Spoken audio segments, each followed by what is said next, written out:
सो अंतर सो बाहर अनंत। ਇਹਨੂੰ ਬਹੁਤੀ ਵਾਰੀ ਕਈ ਵਾਰ ਕੁਛ ਵੀਰ ਭੈਣਾਂ ਬਾਹਰ ਪੜ ਜਾਂਦੇ ਨੇ, ਬਾਹਰ ਨਹੀਂ ਪੜਨਾ, ਬਾਹਰ ਬੱਬੇ ਦੇ ਨਾਲ ਕੰਨਾ ਹਰ। ਸੋ ਅੰਤਰ ਸੋ ਬਾਹਰ ਅਨੰਤ। ਅਨੰਤ ਦਾ ਮਤਲਬ ਜਿਸ ਦਾ ਕੋਈ ਅੰਤ ਨਹੀਂ ਹੈ। ਉਹ ਬੇਅੰਤ ਪ੍ਰਭੂ ਅੰਦਰ ਵੀ ਔਰ ਬਾਹਰ ਵੀ ਸਭ ਥਾਵਾਂ ਤੇ ਹੈ। ਜਿਹੜਾ ਅਨੰਤ ਪ੍ਰਭੂ ਹੈ, ਅੰਦਰ ਵੀ, ਅੰਦਰ ਦਾ ਮਤਲਬ ਸਾਡੇ ਅੰਦਰ, ਤੇ ਬਾਹਰ ਦਾ ਮਤਲਬ ਬਾਹਰਲੇ ਸੰਸਾਰ ਵਿੱਚ। ਉਹ ਇੱਕ ਹੀ ਹੈ, ਮੇਰੇ ਅੰਦਰ ਵੀ ਤੇ ਬਾਹਰ ਵੀ, ਹਰ ਇੱਕ ਦੇ ਅੰਦਰ ਵੀ ਔਰ ਬਾਹਰ ਵੀ ਉਹ ਅਨੰਤ ਪ੍ਰਭੂ ਹੀ ਸਮਾਇਆ ਹੋਇਆ ਹੈ। ਹੁਣ ਇਹ ਚੀਜ਼ਾਂ ਨਾ ਅਸੀਂ ਅਰਥ ਭਾਵ ਇਹਨਾਂ ਦੇ ਸਮਝ ਕੇ ਇਹਨਾਂ ਤੇ ਅਮਲ ਕਰਨ ਦੀ ਟਰਾਈ ਕਰਨੀ ਹੈ। ਔਰ ਇਹ ਚੀਜ਼ ਨੂੰ ਧਿਆਨ ਦੇ ਨਾਲ, ਗਹੁ ਦੇ ਨਾਲ ਜਦੋਂ ਅਸੀਂ ਸਮਝਾਂਗੇ ਤਾਂ ਸਾਡੀਆਂ ਬਹੁਤ ਸਾਰੀਆਂ ਸਮੱਸਿਆਵਾਂ ਦਾ ਸੋਲੂਸ਼ਨ ਹੋ ਜਾਏਗਾ। ਜਿਵੇਂ ਅਸੀਂ ਰੱਬ ਨੂੰ ਲੱਭਣ ਦੀ ਗੱਲ ਕਰਦੇ ਹਾਂ, ਰੱਬ ਨੂੰ ਮਿਲਣ ਦੀ ਗੱਲ ਕਰਦੇ ਹਾਂ, ਤਾਂ ਸਾਡੀ ਉਹ ਸਮੱਸਿਆ ਸੋਲਵ ਹੋ ਜਾਏਗੀ ਲੱਭਣ ਵਾਲੀ। ਘੱਟ ਤੋਂ ਘੱਟ ਸਾਨੂੰ ਇਹ ਪਤਾ ਲੱਗ ਗਿਆ ਵੀ ਅੰਦਰ ਔਰ ਬਾਹਰ ਉਹ ਵੀ ਹੈ, ਮੇਰੇ ਅੰਦਰ ਵੀ ਉਹ ਹੈ, ਤੁਹਾਡੇ ਵਿੱਚ ਵੀ ਉਹ ਹੀ ਹੈ। ਬਸ ਹੁਣ ਜਦ ਇਸ ਚੀਜ਼ ਦੀ ਸਮਝ ਆ ਗਈ ਤੇ ਜੇ ਅਸੀਂ ਇਹਦੇ ਤੇ ਅਮਲ ਕਰੀਏ ਤਾਂ ਫਿਰ ਜ਼ਿੰਦਗੀ ਬਦਲ ਜਾਏਗੀ, ਕਿਉਂਕਿ ਮੇਰੇ ਅੰਦਰ ਵੀ ਉਹ ਹੀ ਹੈ, ਤੁਹਾਡੇ ਅੰਦਰ ਬਾਹਰ ਵੀ ਉਹ ਹੀ ਹੈ। ਤਾਂ ਫਿਰ ਮੇਰਾ ਜੋ ਵਿਹਾਰ ਹੈ, ਜੋ ਮੇਰੀ ਸੋਚਣੀ ਹੈ, ਉਹ ਬਦਲੇਗੀ। ਤੇ ਜੇ ਉਹ ਨਹੀਂ ਬਦਲਦੀ ਫਿਰ ਪ੍ਰੋਬਲਮ ਹੈ, ਫਿਰ ਸੁੱਖ ਨਹੀਂ ਮਿਲੇਗਾ, ਫਿਰ ਸ਼ਾਂਤੀ ਨਹੀਂ ਆਏਗੀ। ਤਾਂ ਸੋ ਅੰਤਰ ਸੋ ਬਾਹਰ ਅਨੰਤ, ਇਹਦਾ ਮਤਲਬ ਉਹਨੂੰ ਲੱਭਣ ਦੀ ਤਾਂ ਲੋੜ ਨਹੀਂ, ਉਹ ਤੇ ਸਾਹਮਣੇ ਹੈ, ਪ੍ਰਤੱਖ ਹੈ। ਸਿਰਫ ਆਪਣੇ ਬਿਹੇਵ ਨੂੰ ਚੇਂਜ ਕਰਨ ਦੀ ਜ਼ਰੂਰਤ ਹੈ, ਉਹਨਾਂ ਗੁਣਾਂ ਦੇ ਉੱਤੇ ਅਮਲ ਕਰਨ ਦੀ ਲੋੜ ਹੈ। ਉਹਦੇ ਸਾਰੇ ਦੇ ਸਾਰੇ ਗੁਣ ਮੇਰੇ ਵਿੱਚ ਵੀ ਮੌਜੂਦ ਨੇ, ਬਾਹਰ ਵੀ ਮੌਜੂਦ ਨੇ। ਹਰ ਇਨਸਾਨ ਨੂੰ ਉਹਨਾਂ ਗੁਣਾਂ ਨੂੰ ਵਰਤੋਂ ਵਿੱਚ ਲਿਆਉਣਾ ਚਾਹੀਦਾ ਹੈ। ਸੋ ਅੰਤਰ ਸੋ ਬਾਹਰ ਅਨੰਤ। ਘਟ ਘਟ ਇੱਥੇ ਰੁਕਾਂਗੇ, ਵਿਆਪ ਰਿਹਾ ਭਗਵੰਤ। ਘਟ ਘਟ ਦਾ ਮਤਲਬ ਹਰ ਹਿਰਦੇ ਵਿੱਚ, ਯਾਨੀ ਹਰ ਸਰੀਰ ਦੇ ਅੰਦਰ। ਵਿਆਪ ਰਿਹਾ ਦਾ ਮਤਲਬ ਮੌਜੂਦ ਹੈ। ਅਕਾਲ ਪੁਰਖ ਪ੍ਰਭੂ ਪਰਮਾਤਮਾ ਹਰ ਸਰੀਰ ਦੇ ਅੰਦਰ ਮੌਜੂਦ ਹੈ, ਰਮਿਆ ਹੋਇਆ ਹੈ। ਕੋਈ ਐਸਾ ਹਿਰਦਾ, ਕੋਈ ਐਸਾ ਸਰੀਰ, ਕੋਈ ਐਸਾ ਆਕਾਰ ਨਹੀਂ ਜਿਹੜਾ ਉਸ ਰੱਬ ਤੋਂ ਬਿਨਾਂ ਹੋਵੇ। ਹਰ ਇੱਕ ਦੇ ਅੰਦਰ ਰਮਿਆ ਹੋਇਆ ਹੈ, ਵਿਆਪ ਰਿਹਾ ਹੈ, ਵਸ ਰਿਹਾ ਹੈ। ਕਿੱਥੇ ਕਿੱਥੇ ਹੈ? ਧਰਨ ਮਾਹੇ ਆਕਾਸ਼ ਪਿਆਲ। ਇਹਨੂੰ ਆਕਾਸ਼ ਨਹੀਂ ਪੜਨਾ, ਐੜੇ ਦੇ ਨਾਲ ਕੰਨਾ ਲੱਗਾ ਹੋਇਆ ਹੈ, ਆਕਾਸ਼। ਇਹ ਪਿਆਲ ਨਹੀਂ ਪੜਨਾ, ਬਹੁਤੀ ਵਾਰੀ ਪਿਆਲ ਪੜਿਆ ਜਾਂਦਾ ਹੈ। ਜਦੋਂ ਅਸੀਂ ਪਿਆਲ ਪੜਾਂਗੇ ਨਾ, ਉਦੋਂ ਪੱਪੇ ਨਾਲ ਸਿਹਾਰੀ, ਐੜੇ ਨਾਲ ਕੰਨਾ ਤੇ ਲੱਲਾ ਬੁੱਲੇਗਾ ਪਿਆਲ, ਈੜੀ ਵਿੱਚੋਂ ਛੁੱਟ ਜਾਏਗੀ। ਇਸ ਲਈ ਇਸ ਦਾ ਉਚਾਰਨ ਹੋਏਗਾ ਪਿਆਲ, ਜਿਵੇਂ ਪਿਆ ਨਹੀਂ, ਪਿਆ, ਪਿਆਲ। ਧਰਨ ਮਾਹੇ ਆਕਾਸ਼ ਪਿਆਲ। ਪਿਆਲ ਧਰਨ ਦਾ ਮਤਲਬ ਧਰਤੀ, ਪਿਆਲ ਦਾ ਮਤਲਬ ਪਤਾਲ। ਯਾਨੀ ਧਰਤੀ, ਆਕਾਸ਼ ਔਰ ਪਤਾਲ ਦੇ ਅੰਦਰ ਉਹ ਸਮਾਇਆ ਹੋਇਆ ਹੈ। ਉੱਚੇ ਥਾਵਾਂ ਵਿੱਚ ਵੀ, ਸਮਤਲ ਥਾਵਾਂ ਤੇ ਵੀ, ਨੀਵੇਂ ਥਾਵਾਂ ਤੇ ਵੀ, ਯਾਨੀ ਸਾਰੇ ਸੰਸਾਰ ਦੇ ਅੰਦਰ ਉਹ ਆਪ ਹੀ ਸਮਾਇਆ ਹੋਇਆ ਹੈ। ਸਰਬ ਲੋਕ ਪੂਰਨ ਪ੍ਰਤਿਪਾਲ। ਇਹਨੂੰ ਪ੍ਰਿਤਪਾਲ ਨਹੀਂ ਪੜਨਾ ਔਰ ਪ੍ਰਤੀਪਾਲ ਵੀ ਨਹੀਂ ਪੜਨਾ। ਬਿਹਾਰੀ ਵੀ ਨਾ ਬੁੱਲੇ ਔਰ ਸਿਹਾਰੀ ਛੁੱਟੇ ਵੀ ਨਾ। ਪ੍ਰਤਿਪਾਲ, ਤੱਤੇ ਦੇ ਨਾਲ ਥੋੜੀ ਜੀ ਆਵਾਜ਼ ਜਿਹੜੀ ਨਾ ਸਿਹਾਰੀ ਦੀ ਆਏਗੀ। ਸਰਬ ਲੋਕ ਪੂਰਨ ਪ੍ਰਤਿਪਾਲ, ਸਾਰੇ ਭਵਨਾਂ ਵਿੱਚ ਮੌਜੂਦ ਹੈ ਔਰ ਸਭ ਦੀ ਪ੍ਰਤਪਾਲਨਾ ਕਰਦਾ ਹੈ। ਲੋਕ ਦਾ ਮਤਲਬ ਭਵਨ, ਜਿਵੇਂ 14 ਲੋਕ ਮੰਨੇ ਨੇ। ਸਰਬ ਲੋਕ ਦਾ ਮਤਲਬ ਸਭ ਲੋਕਾਂ ਵਿੱਚ, ਭਾਵ ਕਿ ਸਭ ਥਾਵਾਂ ਵਿੱਚ, ਸਾਰੇ ਸੰਸਾਰ ਦੇ ਅੰਦਰ ਪੂਰਨ ਹੈ, ਸਮਾਇਆ ਹੋਇਆ ਹੈ। ਤੇ ਪ੍ਰਤਿਪਾਲ ਦਾ ਮਤਲਬ ਸਾਰਿਆਂ ਦੀ ਪਾਲਣਾ ਕਰਦਾ ਹੈ, ਸਭ ਦੀ ਪਾਲਣਾ ਕਰਨ ਵਾਲਾ ਹੈ। ਬਨ ਤਿੰਨ ਪਰਬਤ ਹੈ ਪਾਰ ਬ੍ਰਹਮ। ਤਿੰਨ ਦਾ ਮਤਲਬ ਤ੍ਰਿਣ ਵਿੱਚ ਜੋ ਘਾਹ ਆਦਿਕ ਨੇ। ਬਨ ਦਾ ਮਤਲਬ ਜੰਗਲ, ਪਰਬਤ ਦਾ ਮਤਲਬ ਪਹਾੜ ਆਦਿਕ। ਪਾਰ ਬ੍ਰਹਮ ਜੰਗਲਾਂ ਵਿੱਚ, ਘਾਸ ਆਦਿਕ ਵਿੱਚ ਔਰ ਪਰਬਤ ਦੇ ਅੰਦਰ ਮੌਜੂਦ ਹੈ, ਯਾਨੀ ਵਨਸਪਤੀ ਵਿੱਚ ਔਰ ਜੰਗਲਾਂ ਦੇ ਅੰਦਰ, ਹਰ ਥਾਂ ਦੇ ਉੱਤੇ ਪਾਰ ਬ੍ਰਹਮ ਪ੍ਰਭੂ ਸਮਾਇਆ ਹੋਇਆ ਹੈ। ਘਾਸ ਫੂਸ ਦੇ ਅੰਦਰ, ਵਨਸਪਤੀ ਦੇ ਅੰਦਰ, ਹਰ ਇੱਕ ਦੇ ਅੰਦਰ ਸਮਾਇਆ ਹੈ। ਉਹਦੀ ਸੱਤਿਆ ਹੈ। ਜੇ ਉਸ ਰੱਬ ਦੀ ਸੱਤਿਆ ਨਹੀਂ ਹੈ ਤਾਂ ਕੋਈ ਘਾਸ ਫੂਸ ਵੀ ਨਹੀਂ ਹੋ ਸਕਦਾ, ਕੋਈ ਵਰਕਸ਼ ਆਦਿਕ ਵੀ ਨਹੀਂ ਹੋ ਸਕਦਾ।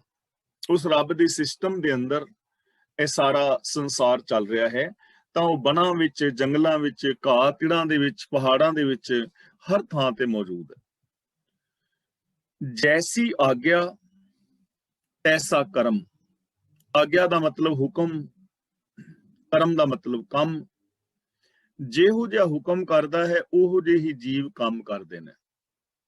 ਹੁਣ ਹੁਕਮ ਦੇਖੋ, ਜੇ ਤੇ ਅਸੀਂ ਜਿਵੇਂ ਹੁਕਮ ਨੂੰ ਐਕਸਪਲੇਨ ਕੀਤਾ ਗਿਆ ਹੈ, ਰੱਬ ਨੂੰ ਵੱਖਰਾ ਮੰਨੀਏ ਕਿ ਉੱਤੇ ਰੱਬ ਕਿਤੇ ਸੱਚਖੰਡ ਵਿੱਚ, ਬੈਕੁੰਠ ਵਿੱਚ ਜਾਂ ਸਵਰਗ ਵਿੱਚ ਬੈਠਾ ਹੈ, ਫਿਰ ਉਹ ਆਪਣਾ ਹੁਕਮ ਭੇਜੇਗਾ ਕਿਸੇ ਫਰਿਸ਼ਤੇ ਰਾਹੀਂ ਜਾਂ ਜਿਵੇਂ ਵੀ, ਫਿਰ ਹੁਕਮ ਅਲੱਗ ਹੋ ਜਾਏਗਾ।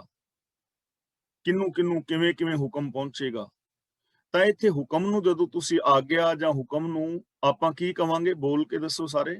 ਹੁਕਮ ਦਾ ਮਤਲਬ ਸਿਸਟਮ। ਤਾਂ ਜੈਸਾ ਸਿਸਟਮ ਹੈ ਵੈਸਾ ਹੀ ਬੰਦਾ ਫਿਰ ਕਰਮ ਕਰੀ ਜਾਂਦਾ ਹੈ। ਯਾਨੀ ਸਿਸਟਮ ਤੋਂ ਬਾਹਰ ਕੋਈ ਕਰਮ ਨਹੀਂ ਹੋ ਸਕਦਾ। ਜੋ ਲਾ ਆਫ ਨੇਚਰ ਹੈ, ਜੋ ਹੁਕਮ ਰਜ਼ਾਈ ਚੱਲਣਾ, ਨਾਨਕ ਲਿਖਿਆ ਨਾਲ। ਲਿਖਿਆ ਨਾਲ ਦਾ ਮਤਲਬ ਜਦੋਂ ਤੋਂ ਇਹ ਸੰਸਾਰ ਹੋਂਦ ਵਿੱਚ ਆਇਆ ਹੈ, ਤਦੋਂ ਤੋਂ ਹੀ ਇਹ ਸਿਸਟਮ ਵੀ ਚੱਲਿਆ ਆ ਰਿਹਾ ਹੈ ਕਿ ਹਰ ਸ਼ੈ ਜਗਤ ਦੀ ਹੁਕਮ ਦੇ ਅੰਦਰ ਹੈ, ਸਿਸਟਮ ਦੇ ਅੰਦਰ ਹੈ, ਕੁਦਰਤੀ ਨਿਯਮਾਂ ਦੇ ਅੰਦਰ ਹੈ, ਇਹਦੇ ਤੋਂ ਬਾਹਰ ਨਹੀਂ ਹੈ। ਹੁਣ ਜਦੋਂ ਤੁਸੀਂ ਇੱਥੇ ਆਗਿਆ ਨੂੰ ਜਾਂ ਹੁਕਮ ਨੂੰ ਸਿਸਟਮ ਲੈ ਕੇ ਸਮਝਣ ਦੀ ਯਤਨ ਕਰੋਗੇ, ਕੋਸ਼ਿਸ਼ ਕਰੋਗੇ, ਤਾਂ ਬਿਲਕੁਲ ਹਰ ਚੀਜ਼ ਸਮਝ ਆ ਜਾਏਗੀ ਕਿ ਸਿਸਟਮ ਤੋਂ ਬਾਹਰ ਕੁਝ ਨਹੀਂ ਹੋ ਸਕਦਾ। ਜੇ ਅਸੀਂ ਅੱਗੇ ਨੂੰ ਜਾਣਾ ਹੈ ਤੇ ਕਾਰ ਦਾ ਬੈਕ ਗੀਅਰ ਲਾਈਏ ਤਾਂ ਅੱਗੇ ਨਹੀਂ ਨਾ, ਪਿੱਛੇ ਨੂੰ ਵਧੇਗੀ ਉਹ। ਜੇ ਅਸੀਂ ਅਗਾਂਹ ਨੂੰ ਤੁਰਨਾ ਹੈ ਲੇਕਿਨ ਰੇਸ ਦੀ ਜਗ੍ਹਾ ਤੇ ਬ੍ਰੇਕ ਦਬਾਈਏ ਤਾਂ ਬ੍ਰੇਕ ਦਬਾਉਣ ਨਾਲ ਕਾਰ ਭੱਜੇਗੀ ਨਹੀਂ ਨਾ, ਰੁਕੇਗੀ। ਸਿਸਟਮ ਹੈ ਨਾ, ਸਿਸਟਮ ਤੋਂ ਬਾਹਰ ਕੁਝ ਨਹੀਂ ਹੋ ਸਕਦਾ। ਤਾਂ ਗੁਰੂ ਪਾਤਸ਼ਾਹ ਜੀ ਕਹਿੰਦੇ ਨੇ, ਜਿਵੇਂ ਇਹ ਪੂਰਾ ਜਗਤ ਹੈ, ਜਿਵੇਂ ਪ੍ਰਭੂ ਦੀ ਆਗਿਆ ਹੈ, ਉਵੇਂ ਹੀ ਇਹ ਕਰਮ ਕਰਦਾ ਹੈ। ਭਾਵ ਕਿ ਸਾਰਾ ਸੰਸਾਰ ਰੱਬੀ ਨੇਮਾਂ ਦੇ ਅੰਦਰ ਕੰਮ ਕਰ ਰਿਹਾ ਹੈ, ਹੁਕਮ ਤੋਂ ਬਾਹਰ ਕੁਝ ਨਹੀਂ ਹੋ ਸਕਦਾ। ਪੌਣ ਪਾਣੀ ਬੈਸੰਤਰ ਮਾਹੇ। ਬੈਸੰਤਰ ਦਾ ਮਤਲਬ ਅੱਗ। ਪੌਣ ਵਿੱਚ ਵੀ, ਪਾਣੀ ਵਿੱਚ ਵੀ, ਅੱਗ ਦੇ ਅੰਦਰ ਵੀ। ਚਾਰ ਕੁੰਟ ਦਹਿ ਦਿਸੇ ਸਮਾਹੇ। ਚਾਰਾਂ ਕੁੰਟਾਂ ਵਿੱਚ ਔਰ 10 ਪਾਸਿਆਂ ਵਿੱਚ, ਭਾਵ ਹਰ ਥਾਂ ਦੇ ਉੱਤੇ ਪ੍ਰਭੂ ਆਪ ਸਮਾਇਆ ਹੋਇਆ ਹੈ।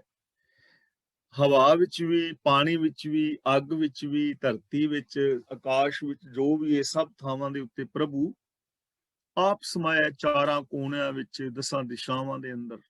ਹੁਣ ਦੇਖੋ, ਜੇ ਇਸ ਚੀਜ਼ ਨੂੰ ਸਮਝਿਆ ਜਾਏ ਤੇ ਇਸ ਚੀਜ਼ ਨੂੰ ਅਮਲ ਦੇ ਅੰਦਰ ਲਿਆਂਦਾ ਜਾਏ ਤਾਂ ਜ਼ਿੰਦਗੀ ਕਿੰਨੀ ਸੋਹਣੀ ਹੋਏਗੀ ਨਾ।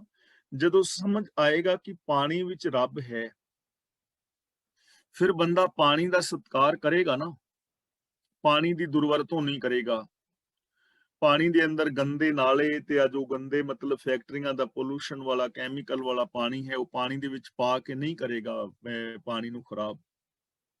ਹਵਾ ਦੇ ਵਿੱਚ ਪੋਲੂਸ਼ਨ ਜਿਹੜਾ ਹੈ ਨਹੀਂ ਫੈਲਾਏਗਾ। ਜਿਵੇਂ ਆਪਾਂ ਕਲਾਸ ਵਿੱਚ ਹੀ ਗੱਲਾਂ ਕਰਦੇ ਰਹਿੰਦੇ ਹਾਂ, ਇੱਕ ਦਿਨ ਵੀਰ ਜੀ ਕਰ ਰਹੇ ਸਨ ਕਿ ਜੇ ਅਸੀਂ ਕਿਤੇ ਪੈਦਲ ਜਾ ਸਕਦੇ ਹਾਂ ਤਾਂ ਸਾਨੂੰ ਕਾਰ ਵਗੈਰਾ ਯੂਜ਼ ਨਹੀਂ ਕਰਨੀ ਚਾਹੀਦੀ, ਜਿਸ ਕਰਕੇ ਪੋਲੂਸ਼ਨ ਜਿਹੜਾ ਹੈ ਨਾ ਫੈਲੇ, ਨਾਲੇ ਤੁਹਾਡੀ ਬਚਤ ਵੀ ਹੋਏਗੀ, ਨਾਲ ਸਿਹਤ ਵੀ ਠੀਕ ਰਹੇਗੀ। ਗੱਲਾਂ ਕਰਦੇ ਰਹਿੰਦੇ ਨਾ, ਤਾਂ ਫਿਰ ਉਹ ਇਹਨਾਂ ਚੀਜ਼ਾਂ ਦੀ ਕਦਰ ਕਰੇਗਾ ਔਰ ਹਰ ਥਾਂ ਦੇ ਉੱਤੇ ਉਸ ਪ੍ਰਭੂ ਨੂੰ ਵੇਖੇਗਾ। ਇਸ ਤੇ ਭਿੰਨ ਨਹੀਂ ਕੋ ਠਾਉ।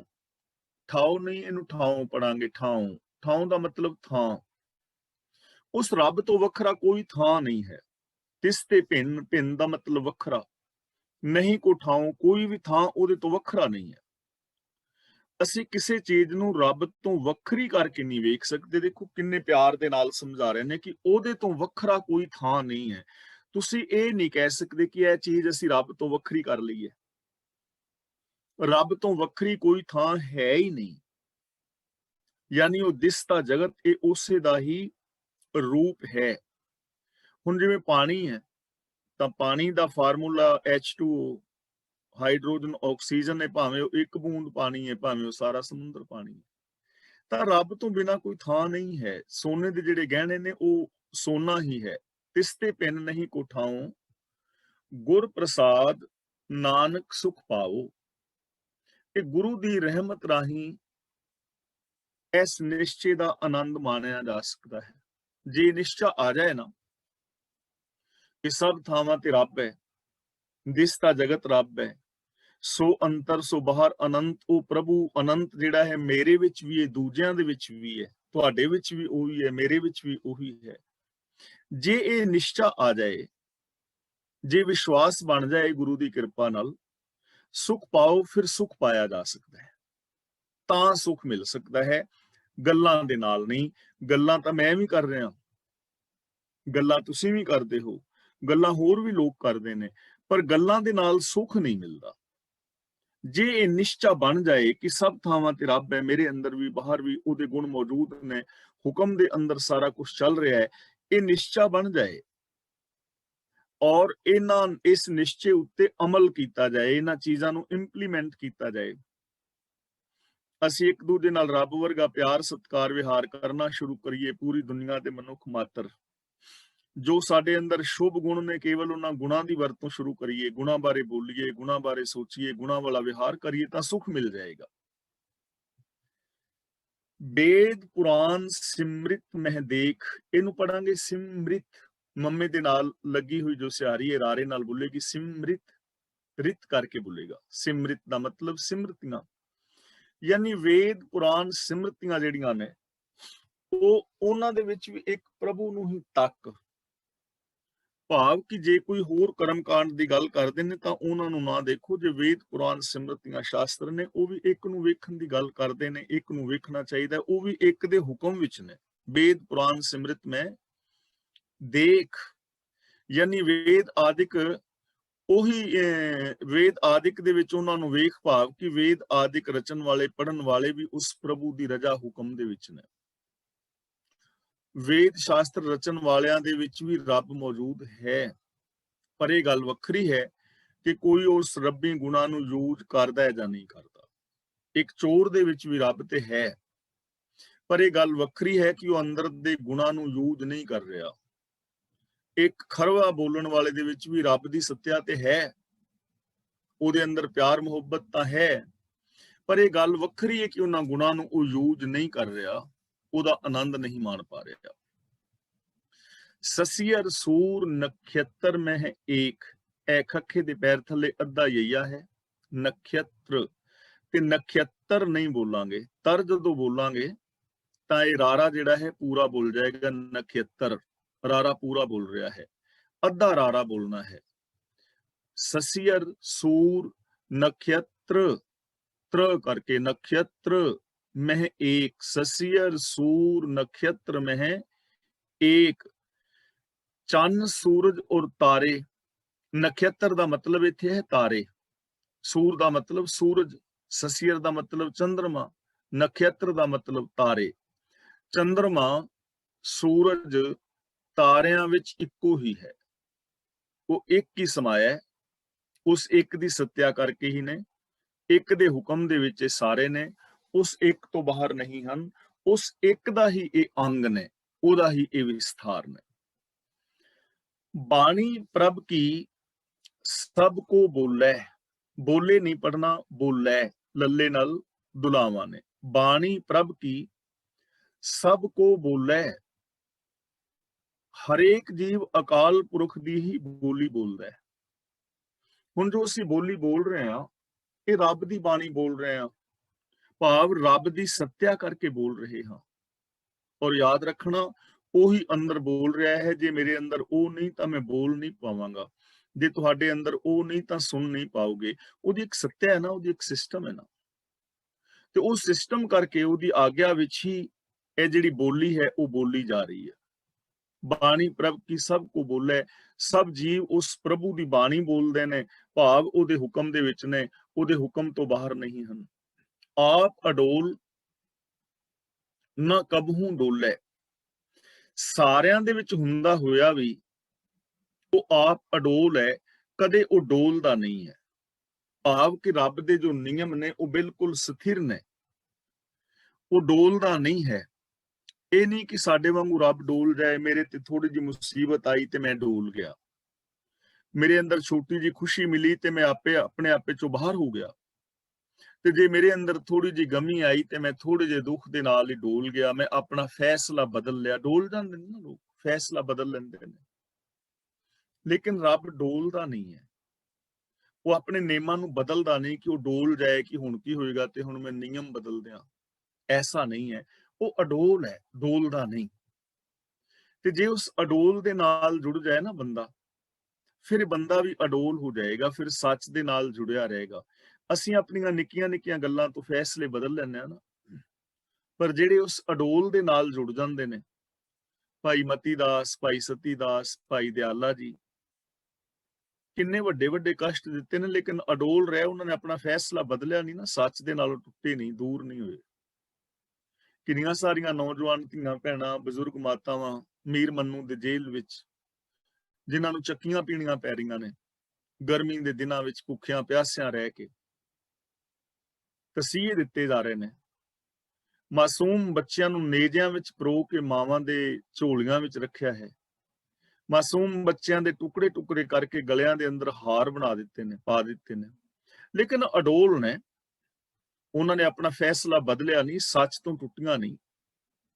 ਕਿੰਨੇ ਸਾਰੇ ਸਿੱਖ ਨੇ ਚਰਖੜੀਆਂ ਤੇ ਚੜਾ ਕੇ ਤੂੰਬੇ ਤੂੰਬੇ ਕਰ ਦਿੱਤੇ, ਬੰਦ ਬੰਦ ਕੱਟ ਦਿੱਤੇ, ਲੇਕਿਨ ਅਡੋਲ ਨੇ, ਕਿਉਂਕਿ ਅਡੋਲ ਦੇ ਨਾਲ ਜੁੜ ਗਏ ਨੇ, ਉਹਨਾਂ ਨੂੰ ਸਮਝ ਆ ਗਈ ਹੈ, ਉਹਨਾਂ ਨੇ ਇਸ ਚੀਜ਼ ਦੇ ਉੱਤੇ ਅਮਲ ਕੀਤਾ ਹੈ। ਤਾਂ ਰੱਬ ਅਡੋਲ ਹੈ, ਰੱਬ ਕਦੇ ਡੋਲਦਾ ਨਹੀਂ। ਸਰਬ ਕਲਾ ਕਰ ਖੇਲੇ ਖੇਲ, ਇੱਥੇ ਵਿਸ਼ਰਾਮ ਕਰ ਤੇ ਲਗਾਵਾਂਗੇ। ਸਰਬ ਕਲਾ ਕਰ ਖੇਲੇ ਖੇਲ, ਇਹਨੂੰ ਖੇਲੇ ਨਹੀਂ ਪੜਨਾ, ਖੇਲੇ। ਕਲਾ ਦਾ ਮਤਲਬ ਤਾਕਤਾਂ, ਕਰ ਦਾ ਮਤਲਬ ਕਰਕੇ, ਸ਼ਕਤੀ ਵਰਤਾ ਕੇ, ਸਾਰੀਆਂ ਤਾਕਤਾਂ ਰਚ ਕੇ ਜਗਤ ਦੀਆਂ ਖੇਡਾਂ ਖੇਡ ਰਿਹਾ ਹੈ। ਖੇਲੇ ਖੇਲ ਦਾ ਮਤਲਬ ਆਪ ਹੀ ਖੇਲ ਰਿਹਾ ਹੈ, ਆਪ ਖੇਲ ਰਿਹਾ ਹੈ। ਜਿਵੇਂ ਇੱਕ ਬਾਜੀਗਰ ਬਾਜੀ ਪਾਉਂਦਾ ਹੈ ਤੇ ਉਹ ਸਾਰੇ ਤਮਾਸ਼ੇ ਆਪ ਹੀ ਕਰਦਾ ਹੈ, ਕਦੇ ਉਹ ਚੋਰ, ਕਦੇ ਡਾਕੂ, ਕਦੇ ਲੁਟੇਰਾ ਬਣਦਾ ਹੈ। ਤਾਂ ਸਾਰੀਆਂ ਜਿਹੜੀਆਂ ਤਾਕਤਾਂ ਰਚ ਕੇ ਸਾਰਾ ਖੇਲ ਆਪ ਖੇਲ ਰਿਹਾ ਹੈ। ਇਸ ਖੇਲ ਦੇ ਵਿੱਚ ਕੋਈ ਹੋਰ ਨਹੀਂ ਹੈ, ਉਹ ਪ੍ਰਭੂ ਆਪ ਹੀ ਆਪਣਾ ਖੇਲ ਖੇਲ ਰਿਹਾ ਹੈ, ਆਪਣੇ ਕੌਤਕ ਰਚ ਰਿਹਾ ਹੈ। ਸਾਰੇ ਖੇਲ ਦੇ ਅੰਦਰ ਉਹ ਆਪ ਸਮਾਇਆ ਹੋਇਆ ਹੈ।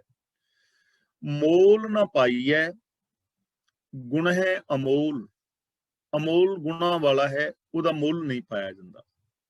ਪਰ ਕਿਸੇ ਤੋਂ ਮੁੱਲ ਨਹੀਂ ਮਿਲਦਾ, ਕਿਉਂਕਿ ਉਹ ਅਮੁੱਲਕ ਗੁਣਾ ਵਾਲਾ ਹੈ। ਮੋਲ ਨਾ ਪਾਈਐ, ਉਹਦਾ ਇੱਕ ਤੇ ਪਹਿਲੀ ਗੱਲ ਮੁੱਲ ਨਹੀਂ ਪਾਇਆ ਜਾ ਸਕਦਾ। ਹੁਣ ਜਿਹੜੀ ਚੀਜ਼ ਦਾ ਮੁੱਲ ਪਾਇਆ ਜਾ ਸਕੇ, ਉਹਨੂੰ ਅਸੀਂ ਖਰੀਦ ਵੀ ਸਕਦੇ ਹਾਂ। ਮੰਨ ਲਓ ਕੋਈ ਮਕਾਨ ਹੈ ਤੇ ਕੋਈ ਮਕਾਨ ਥੋੜਾ ਮਹਿੰਗਾ ਹੈ, ਪਰ ਉਹਦਾ ਮੁੱਲ ਹੈ। ਮੰਨ ਲਓ ਕਿਸੇ ਮਕਾਨ ਦਾ ਮੁੱਲ 10 ਲੱਖ ਪਾਉਂਡ ਹੈ, 20 ਲੱਖ ਪਾਉਂਡ ਹੈ, ਮੁੱਲ ਪੈ ਗਿਆ ਨਾ ਕਿ ਇਹਦੀ ਇੰਨੀ ਕੀਮਤ ਹੈ, ਤਾਂ ਹੁਣ ਉਹਨੂੰ 20 ਲੱਖ ਪਾਉਂਡ ਵਿੱਚ ਖਰੀਦਿਆ ਜਾ ਸਕਦਾ ਹੈ। ਗੱਲ ਵੱਖਰੀ ਹੈ ਕਿ ਸਾਡੇ ਵਿੱਚ ਸਮਰੱਥਾ ਨਹੀਂ, ਜਿਹਦੇ ਕੋਲ ਸਮਰੱਥਾ ਹੈ ਉਹ ਖਰੀਦ ਲਵੇਗਾ।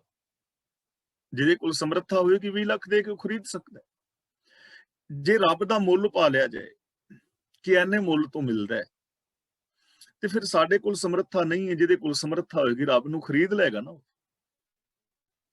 ਪਰ ਉਹਦਾ ਕੋਈ ਮੁੱਲ ਨਹੀਂ ਹੈ, ਉਹਨੂੰ ਕਿਸੇ ਮੁੱਲ ਨਾਲ ਨਹੀਂ ਖਰੀਦਿਆ ਜਾ ਸਕਦਾ।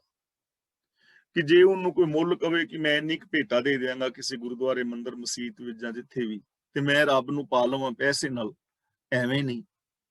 ਜੇ ਕੋਈ ਕਵੇ ਕਿ ਮੈਂ ਰੱਬ ਨੂੰ ਪਕੌੜੇ ਸ਼ਕੌੜੇ ਖਵਾ ਕੇ ਪਾ ਲਵਾਂ, ਤੇ ਦੂਜਾ ਕਹੇ ਤੂੰ ਪਕੌੜੇ ਤੇ ਮੈਂ 버ਗਰ ਲੈ ਆਵਾਂਗਾ, ਤੀਜਾ ਕਹੇ ਮੈਂ ਪੀਜ਼ਾ ਲੈ ਆਵਾਂਗਾ, ਐਵੇਂ ਨਹੀਂ ਪਾਇਆ ਜਾਂਦਾ। ਮਤਲਬ ਮੁੱਲ ਤੋਂ ਰਹਿਤ ਹੈ, ਅਮੁੱਲ ਹੈ। ਗੁਣ ਹੈ ਅਮੋਲ, ਉਹਦੇ ਗੁਣ ਅਮੁੱਲਕ ਨੇ। ਔਰ ਇਹ ਗੱਲ ਸਮਝਣ ਵਾਲੀ ਹੈ, ਅਮੁੱਲਕ ਨੇ ਗੁਣ, ਗੁਣਾਂ ਨੂੰ ਕਿਸੇ ਮੁੱਲ ਨਾਲ ਨਹੀਂ ਪਾਇਆ ਜਾ ਸਕਦਾ, ਫ੍ਰੀ ਦੇ ਅੰਦਰ ਨੇ, ਔਰ ਉਹ ਸਾਡੇ ਸਾਰਿਆਂ ਦੇ ਵਿੱਚ ਨੇ। ਦੇਖੋ 6 ਜਿਹੜੀਆਂ ਅਸੀਂ ਗੱਲਾਂ ਰੋਜ਼ ਗਿਣ ਰਹੇ ਹਾਂ, ਅਸੀਂ ਉਹਨਾਂ ਨੂੰ ਫ੍ਰੀ ਵਿੱਚ ਪਾ ਸਕਦੇ ਹਾਂ ਨਾ। ਫ੍ਰੀ ਦੇ ਅੰਦਰ ਅਸੀਂ ਇੱਕ ਦੂਜੇ ਦੇ ਵਿੱਚ ਰੱਬ ਦੀ ਜੋਤ ਵੇਖੀਏ, ਫ੍ਰੀ ਦੇ ਅੰਦਰ ਅਸੀਂ ਸੱਚ ਬੋਲੀਏ, ਫ੍ਰੀ ਦੇ ਅੰਦਰ ਅਸੀਂ ਸੱਚ ਸੁਣੀਏ, ਫ੍ਰੀ ਦੇ ਅੰਦਰ ਅਸੀਂ 10 ਨਵਾਂ ਦੀ ਇਮਾਨਦਾਰੀ ਦੀ ਕਿਰਤ ਕਰੀਏ, ਆਪਣੇ ਫਰਜ਼ ਨਿਭਾਈਏ, ਫ੍ਰੀ ਦੇ ਅੰਦਰ ਅਸੀਂ ਸਹੀ ਰਾਹਾਂ ਤੇ ਤੁਰੀਏ, ਔਰ ਫ੍ਰੀ ਦੇ ਅੰਦਰ ਅਸੀਂ ਸੱਚ ਬਾਰੇ ਸੋਚੀਏ, ਤਾਂ ਅਸੀਂ ਰੱਬ ਵਰਗੇ ਹੋ ਜਾਵਾਂਗੇ ਨਾ। ਲੇਕਿਨ ਇੰਨੇ ਅਮੁੱਲਕ ਹੋ ਜਾਵਾਂਗੇ ਕਿ ਤੁਹਾਨੂੰ ਕੋਈ ਖਰੀਦ ਨਹੀਂ ਪਾਏਗਾ, ਤੁਹਾਡੀ ਕੋਈ ਬਰਾਬਰੀ ਨਹੀਂ ਕਰ ਪਾਏਗਾ, ਤੇ ਸਾਰਾ ਕੁਝ ਫ੍ਰੀ ਵਿੱਚ ਹੈ। ਲੇਕਿਨ ਫਿਰ ਵੀ ਬੰਦਾ ਇਹਨਾਂ ਨੂੰ ਵਰਤ ਨਹੀਂ ਰਿਹਾ। ਤਾਂ ਮੋਲ ਨਾ ਪਾਈਏ ਗੁਣ ਹੈ ਅਮੋਲ, ਉਹ ਰੱਬ ਦਾ ਮੁੱਲ ਨਹੀਂ ਪਾਇਆ ਜਾ ਸਕਦਾ, ਉਹਦੇ ਗੁਣ ਅਮੁੱਲਕ ਨੇ, ਕਿਸੇ ਮੁੱਲ ਦੇ ਨਾਲ ਨਹੀਂ ਪਾਏ ਜਾ ਸਕਦੇ। ਕਿਉਂਕਿ ਜੇ ਮੁੱਲ ਨਾਲ ਪਾਏ ਜਾ ਸਕਦੇ ਹੁੰਦੇ ਨਾ, ਫਿਰ ਰੱਬ ਨੇ ਸਰਬ ਸਾਂਝਾ ਨਹੀਂ ਸੀ ਰਹਿਣਾ, ਕਿਉਂਕਿ ਗਰੀਬ ਬੰਦਾ ਤਾਂ ਆਪਣੀ ਰੋਟੀ ਨਹੀਂ ਵਿਚਾਰਾ ਖਰੀਦ ਸਕਦਾ, ਤੇ ਉਹ ਰੱਬ ਦੇ ਗੁਣਾਂ ਨੂੰ ਕਿਵੇਂ ਖਰੀਦਦਾ। ਇਸ ਲਈ ਉਹ ਸਰਬ ਸਾਂਝਾ ਹੈ ਨਾ, ਤਾਂ ਉਹਦੀ ਕੀਮਤ ਨਹੀਂ ਹੈ ਕਿਸੇ ਵਾਸਤੇ ਵੀ ਜਿਹੜਾ ਮਰਜ਼ੀ ਉਹਦੇ ਗੁਣਾਂ ਨੂੰ ਅਪਣਾ ਕੇ ਅਮੁੱਲਕ ਹੋ ਸਕਦਾ ਹੈ। ਸਰਬ ਜੋਤ ਮਹਿ ਜਾ ਕੀ ਜੋਤ, ਜਿਸ ਪ੍ਰਭੂ ਦੀ ਜੋਤ ਸਾਰੀਆਂ ਜੋਤੀਆਂ ਦੇ ਵਿੱਚ ਜਗ ਰਹੀ ਹੈ। ਹੁਣ ਇੱਥੇ ਜੋਤ ਦਾ ਮਤਲਬ ਜੀਵਨ ਸੱਤਿਆ, ਹਰ ਜੀਵ ਧਾਰੀ ਦੇ ਅੰਦਰ ਉਸ ਪ੍ਰਭੂ ਦੀ ਜੀਵਨ ਸੱਤਿਆ ਹੈ। ਜੀਵਨ ਸੱਤਿਆ ਇੱਕੋ ਹੀ ਹੈ, ਸਾਰਿਆਂ ਦੇ ਵਿੱਚ ਹੈ, ਮੇਰੇ ਵਿੱਚ ਵੀ ਹੈ, ਤੁਹਾਡੇ ਵਿੱਚ ਵੀ ਹੈ। ਇਹ ਗੱਲਾਂ ਅਸੀਂ ਪਹਿਲਾਂ ਕਈ ਵਾਰ ਐਕਸਪਲੇਨ ਕਰ ਚੁੱਕੇ ਹਾਂ ਕਿ ਇੱਕੋ ਹੀ ਸਿਸਟਮ ਹੈ ਜਿਸ ਤਰ੍ਹਾਂ ਹੀ ਅਸੀਂ ਜਨਮ ਲੈ ਰਹੇ ਹਾਂ, ਇੱਕੋ ਹੀ ਸਿਸਟਮ ਹੈ ਜਿਹਦੇ ਅੰਦਰ ਸਾਡੀ ਪਾਲਣਾ ਹੋ ਰਹੀ ਹੈ, ਉਸੇ ਸਿਸਟਮ ਦੇ ਅੰਦਰ ਹੀ ਸਾਡੀ ਮੌਤ ਹੋ ਜਾਣੀ ਹੈ। ਪੂਰੀ ਦੁਨੀਆ ਵਾਸਤੇ ਇੱਕੋ ਹੀ ਹੈ ਨਾ, ਸਾਰਿਆਂ ਦੇ ਅੰਦਰ ਉਹਦੀ ਸੱਤਿਆ ਹੈ, ਹਰ ਇਨਸਾਨ ਦੇ ਅੰਦਰ ਉਹਦੀ ਜੋਤ ਹੈ, ਹਰ ਇੱਕ ਦੇ ਅੰਦਰ ਉਹਦੀ ਸੱਤਿਆ ਹੈ। ਦੇਖੋ, ਜੇ ਇਹ ਚੀਜ਼ ਸਮਝ ਲਈ ਜਾਏ ਨਾ, ਬੰਦਾ ਸਮਝ ਲਵੇ ਆਪ ਕਿ ਮੇਰੇ ਅੰਦਰ ਰੱਬ ਦੀ ਸੱਤਿਆ ਹੈ, ਤੇ ਬੰਦਾ ਇਸ ਚੀਜ਼ ਨੂੰ ਲੈ ਕੇ ਆਪਣੀ ਜ਼ਿੰਦਗੀ ਜੀਵੇ, ਤਾਂ ਉਹ ਕਿੰਨੀ ਮਹਾਨ ਜ਼ਿੰਦਗੀ ਜੀਵੇਗਾ ਕਿ ਮੇਰੇ ਅੰਦਰ ਰੱਬ ਦੀ ਸੱਤਿਆ ਹੈ, ਮੇਰੇ ਅੰਦਰ ਰੱਬ ਦੇ ਗੁਣ ਨੇ, ਉਹਨਾਂ ਗੁਣਾਂ ਦਾ ਉਤਾਰਨੀ ਹੋਵੇ, ਉਹਨਾਂ ਗੁਣਾਂ ਨੂੰ ਉਹ ਆਪਣੇ ਜੀਵਨ ਦੇ ਵਿੱਚ ਵਰਤੇ, ਕਿੰਨਾ ਮਹਾਨ ਹੋ ਜਾਏਗਾ। ਤੇ ਜੇ ਦੂਜਿਆਂ ਦੇ ਅੰਦਰ ਉਹਦੀ ਸੱਤਿਆ ਨੂੰ ਵੇਖੇ ਤਾਂ ਦੂਜਿਆਂ ਦਾ ਕਿੰਨਾ ਮਾਣ ਆਦਰ ਔਰ ਸਤਿਕਾਰ ਕਰੇਗਾ, ਜ਼ਿੰਦਗੀ ਬਦਲ ਜਾਏਗੀ ਨਾ।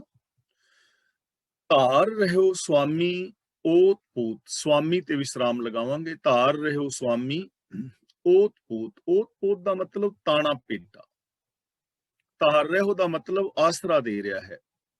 ਮਾਲਕ ਤਾਣੇ ਪੇਟੇ ਵਾਂਗ ਸਭ ਨੂੰ ਆਸਰਾ ਦੇ ਰਿਹਾ ਹੈ, ਤਾਣੇ ਪੇਟੇ ਦੀ ਤਰ੍ਹਾਂ ਸਮਾਇਆ ਹੋਇਆ ਹੈ। ਦੁਨੀਆ ਤਾਂ ਚੱਲ ਰਹੀ, ਦੇਖੋ ਅਸੀਂ ਕੱਪੜਾ ਪਾਇਆ ਨਾ, ਕੱਪੜੇ ਦੇ ਅੰਦਰ ਜੇ ਇਕੱਲਾ ਤਾਣਾ ਹੀ ਹੋਵੇ, ਇੱਕ ਸਾਈਡ ਦੇ ਧਾਗੇ ਹੋਣ, ਪੇਟਾ ਨਾ ਹੋਵੇ, ਤਾਂ ਕੀ ਕੱਪੜਾ ਬਣ ਸਕਦਾ ਹੈ? ਜੇ ਇਕੱਲਾ ਪੇਟਾ ਹੋਵੇ, ਤਾਣਾ ਨਾ ਹੋਵੇ ਤਾਂ ਵੀ ਨਹੀਂ। ਤਾਣਾ ਪੇਟਾ ਧਾਗੇ ਪਹਿਲੋਂ ਪਾਏ ਜਾਂਦੇ ਨੇ, ਫਿਰ ਉਹਨਾਂ ਦੇ ਵਿੱਚ ਦੂਜੇ ਪਾਸੇ ਦਾ ਧਾਗਾ, ਤਾਂ ਕੱਪੜਾ ਬਣਦਾ ਨਾ। ਤੇ ਫਿਰ ਉਹਨੂੰ ਪਤਾ ਨਹੀਂ ਲੱਗਦਾ ਵੀ ਤਾਣਾ ਕਿਹੜਾ ਤੇ ਪੇਟਾ ਕਿਹੜਾ ਹੈ, ਇੱਕੋ ਹੀ ਹੋਇਆ ਜਾਂਦਾ ਹੈ। ਤਾਂ ਗੁਰੂ ਜੀ ਕਹਿੰਦੇ ਨੇ ਤਾਣੇ ਔਰ ਪੇਟੇ ਦੀ ਤਰ੍ਹਾਂ ਰੱਬ ਇਸ ਜਗਤ ਅੰਦਰ ਸਮਾਇਆ ਹੋਇਆ ਹੈ, ਔਰ ਹਰ ਇਨਸਾਨ ਨੂੰ ਆਸਰਾ ਦੇ ਰਿਹਾ ਹੈ, ਹਰ ਇਨਸਾਨ ਨੂੰ, ਹਰ ਜੀਵ ਜੰਤ ਨੂੰ ਜ਼ਿੰਦਗੀ ਦੇ ਰਿਹਾ ਹੈ। ਉਹ ਰੱਬ ਜੇ ਸਾਡੇ ਅੰਦਰ ਨਾ ਸਮਾਇਆ ਹੋਵੇ ਤਾਂ ਸਾਡੀ ਜ਼ਿੰਦਗੀ ਨਹੀਂ ਹੋਵੇਗੀ, ਕੋਈ ਚੰਦਰਮਾ, ਕੋਈ ਧਰਤੀ, ਆਕਾਸ਼, ਕੁਛ ਨਹੀਂ ਹੋਵੇਗਾ। ਸਾਰਿਆਂ ਦੇ ਅੰਦਰ ਉਹ ਤਾਣੇ ਪੇਟੇ ਦੀ ਤਰ੍ਹਾਂ ਸਮਾਇਆ, ਸਭ ਨੂੰ ਆਧਾਰ ਦੇ ਰਿਹਾ ਹੈ। ਗੁਰ ਪ੍ਰਸਾਦ ਭਰਮ ਕਾ ਨਾਸ, ਜਿਨ੍ਹਾਂ ਮਨੁੱਖਾਂ ਦਾ ਭਰਮ ਗੁਰੂ ਦੀ ਕਿਰਪਾ ਨਾਲ ਮਿਟ ਜਾਂਦਾ ਹੈ। ਹੁਣ ਸਾਡੀ ਅੰਦਰ ਜ਼ਿੰਦਗੀ ਵਿੱਚ ਭਰਮ ਕੀ ਹੈ? ਸਭ ਤੋਂ ਵੱਡਾ ਭਰਮ ਇਹ ਹੈ ਕਿ ਮੈਂ ਰੱਬ ਦੇ ਨਾਲੋਂ ਵੱਖਰਾ ਹਾਂ ਤੇ ਰੱਬ ਮੇਰੇ ਤੋਂ ਵੱਖਰਾ ਹੈ। ਇਹ ਦੁਨੀਆ ਦਾ ਸਭ ਤੋਂ ਵੱਡਾ ਭਰਮ ਹੈ, ਧਾਰਮਿਕ ਦੁਨੀਆ ਵਿੱਚ, ਕਿ ਮੈਂ ਰੱਬ ਤੋਂ ਵੱਖਰਾ ਹਾਂ, ਰੱਬ ਮੇਰੇ ਤੋਂ ਵੱਖਰਾ ਹੈ। ਗੁਰੂ ਸਾਡੇ ਇਸ ਭਰਮ ਨੂੰ ਦੂਰ ਕਰਦਾ ਹੈ ਵੀ ਤੂੰ ਵੱਖਰਾ ਨਹੀਂ, ਮਨ ਤੂੰ ਜੋਤ ਸਰੂਪ ਹੈ, ਜੋਤ ਰੱਬ ਦਾ ਹੀ ਰੂਪ ਹੈ, ਤੂੰ ਰੱਬ ਨਾਲੋਂ ਵੱਖਰਾ ਨਹੀਂ ਹੈ। ਗੁਰੂ ਸਾਡਾ ਇਹ ਭਰਮ ਦੂਰ ਕਰਦਾ ਹੈ ਕਿ ਪਾਣੀ ਔਰ ਲਹਿਰ ਵੱਖਰੇ ਨਹੀਂ, ਇੱਕੋ ਹੀ ਨੇ, ਪਾਣੀ ਹੀ ਹੈ, ਲਹਿਰ ਵੀ ਪਾਣੀ ਹੈ, ਪਾਣੀ ਵੀ ਪਾਣੀ। ਸਮੁੰਦਰ ਤੇ ਜਾਓ ਤੇ ਪਾਣੀ ਦੀਆਂ ਲਹਿਰਾਂ ਉੱਠ ਰਹੀਆਂ ਨੇ ਨਾ। ਸਾਨੂੰ ਭਰਮ ਹੈ ਕਿ ਲਹਿਰਾਂ ਵੱਖਰੀਆਂ ਨੇ, ਪਰ ਹੈ ਤੇ ਉਹ ਪਾਣੀ, ਦਿਸ ਰਹੀਆਂ ਨੇ, ਉੱਠ ਰਹੀਆਂ ਨੇ ਲਹਿਰਾਂ, ਪਰ ਹੈ ਤਾਂ ਪਾਣੀ। ਜਦੋਂ ਭਰਮ ਖਤਮ ਹੋ ਜਾਂਦਾ, ਸਮਝ ਆ ਜਾਂਦੀ ਹੈ ਕਿ ਲਹਿਰਾਂ ਬਿਲਕੁਲ ਪਾਣੀ ਹੀ ਨੇ। ਹੁਣ ਮੇਰੇ ਬੈਕਗ੍ਰਾਉਂਡ ਵਿੱਚ ਦੇਖ ਰਹੇ ਹੋ ਨਾ ਤੁਸੀਂ, ਲਹਿਰਾਂ ਆ ਰਹੀਆਂ ਨੇ, ਲੇਕਿਨ ਹੈ ਤੇ ਪਾਣੀ, ਇਹਨਾਂ ਦੀ ਹੋਂਦ ਵੱਖਰੀ ਨਹੀਂ ਹੈ ਨਾ, ਪਾਣੀ ਹੀ ਹੈ। ਤਾਂ ਮੈਂ ਰੱਬ ਨਾਲੋਂ ਵੱਖਰਾ ਨਹੀਂ ਹਾਂ, ਮੈਂ ਰੱਬ ਦੀ ਹੀ ਇੱਕ ਲਹਿਰ ਹਾਂ, ਰੱਬ ਦਾ ਹੀ ਇੱਕ ਬੁਲਬੁਲਾ ਹਾਂ, ਰੱਬ ਦੀ ਹੀ ਇੱਕ ਬੂੰਦ ਹਾਂ, ਰੱਬ ਦੀ ਅੰਸ਼ ਹਾਂ। ਕਹੋ ਕਬੀਰ ਇਹ ਰਾਮ ਕੀ ਅੰਸ਼। ਤਾਂ ਗੁਰ ਪ੍ਰਸਾਦ ਭਰਮ ਕਾ ਨਾਸ, ਗੁਰੂ ਦੀ ਰਹਿਮਤ ਦੇ ਨਾਲ ਜਿਨ੍ਹਾਂ ਦੀ ਜ਼ਿੰਦਗੀ ਦਾ ਭਰਮ ਦੇ ਵਿੱਚੋਂ, ਜ਼ਿੰਦਗੀ ਚੋਂ ਭਰਮ ਖਤਮ ਹੋ ਜਾਂਦਾ ਨਾ, ਭੁਲੇਖਾ ਮਿਟ ਜਾਂਦਾ ਹੈ।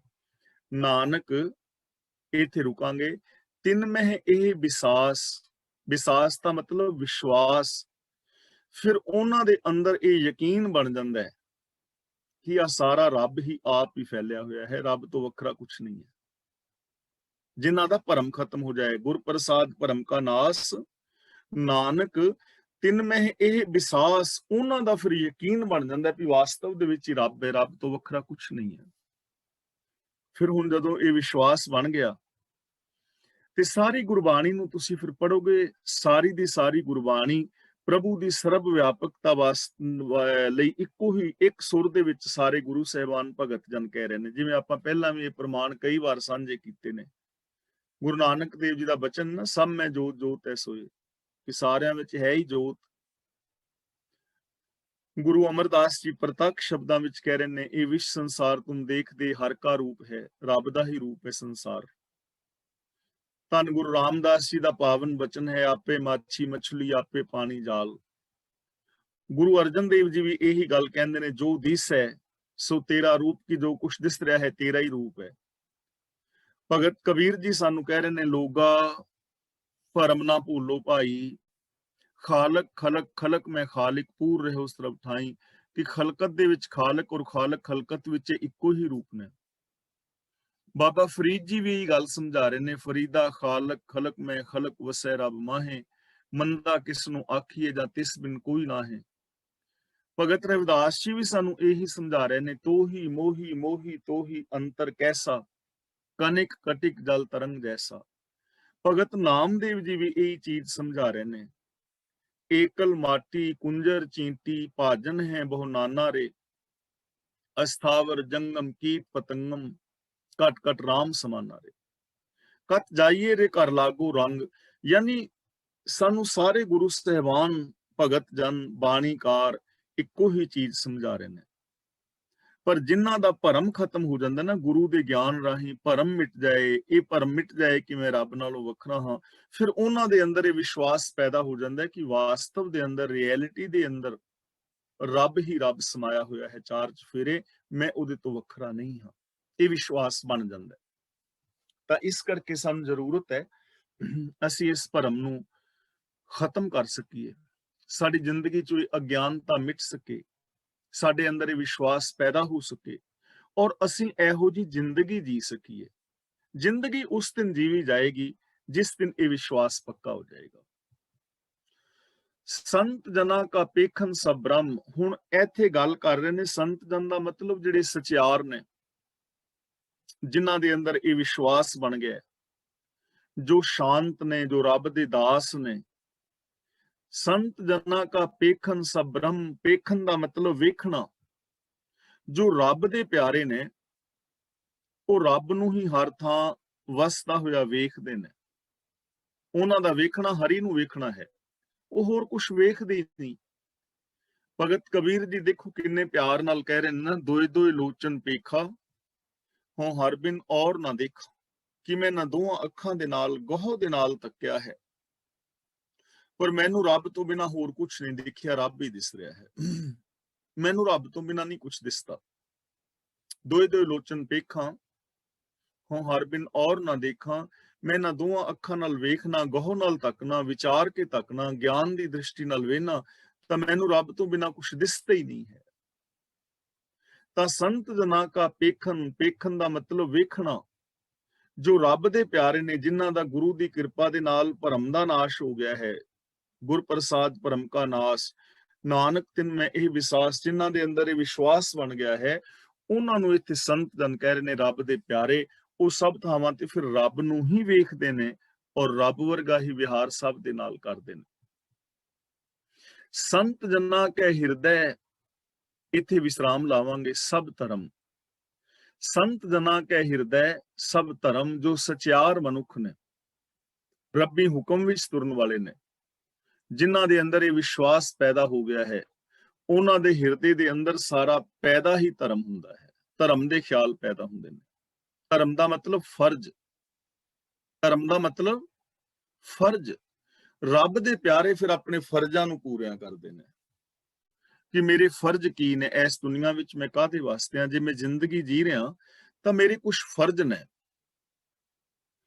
ਮੈਂ ਜੇ ਬੰਦਾ, ਆਪਾਂ ਇਹ ਚੀਜ਼ਾਂ ਕਈ ਵਾਰ ਵਿਚਾਰ ਚੁੱਕੇ ਹਾਂ, ਔਰਤ ਹੈ, ਉਹ ਬੇਟੀ ਹੈ, ਭੈਣ ਹੈ, ਮਾਂ ਹੈ, ਪਤਨੀ ਹੈ, ਨੂੰਹ ਹੈ, ਸੱਸ ਹੈ, ਦਰਾਣੀ ਜਠਾਣੀ ਹੈ, ਕਿੰਨੇ ਸਾਰੇ ਰਿਸ਼ਤੇ ਨੇ। ਤਾਂ ਜਿਹਦੇ ਅੰਦਰ ਇਹ ਵਿਸ਼ਵਾਸ ਬਣ ਜਾਏਗਾ, ਉਹ ਔਰਤ ਸੱਚ ਨੂੰ ਬੇਸ ਬਣਾ ਕੇ ਆਪਣੇ ਫਰਜ਼ਾਂ ਨੂੰ ਪੂਰਿਆ ਕਰੇਗੀ।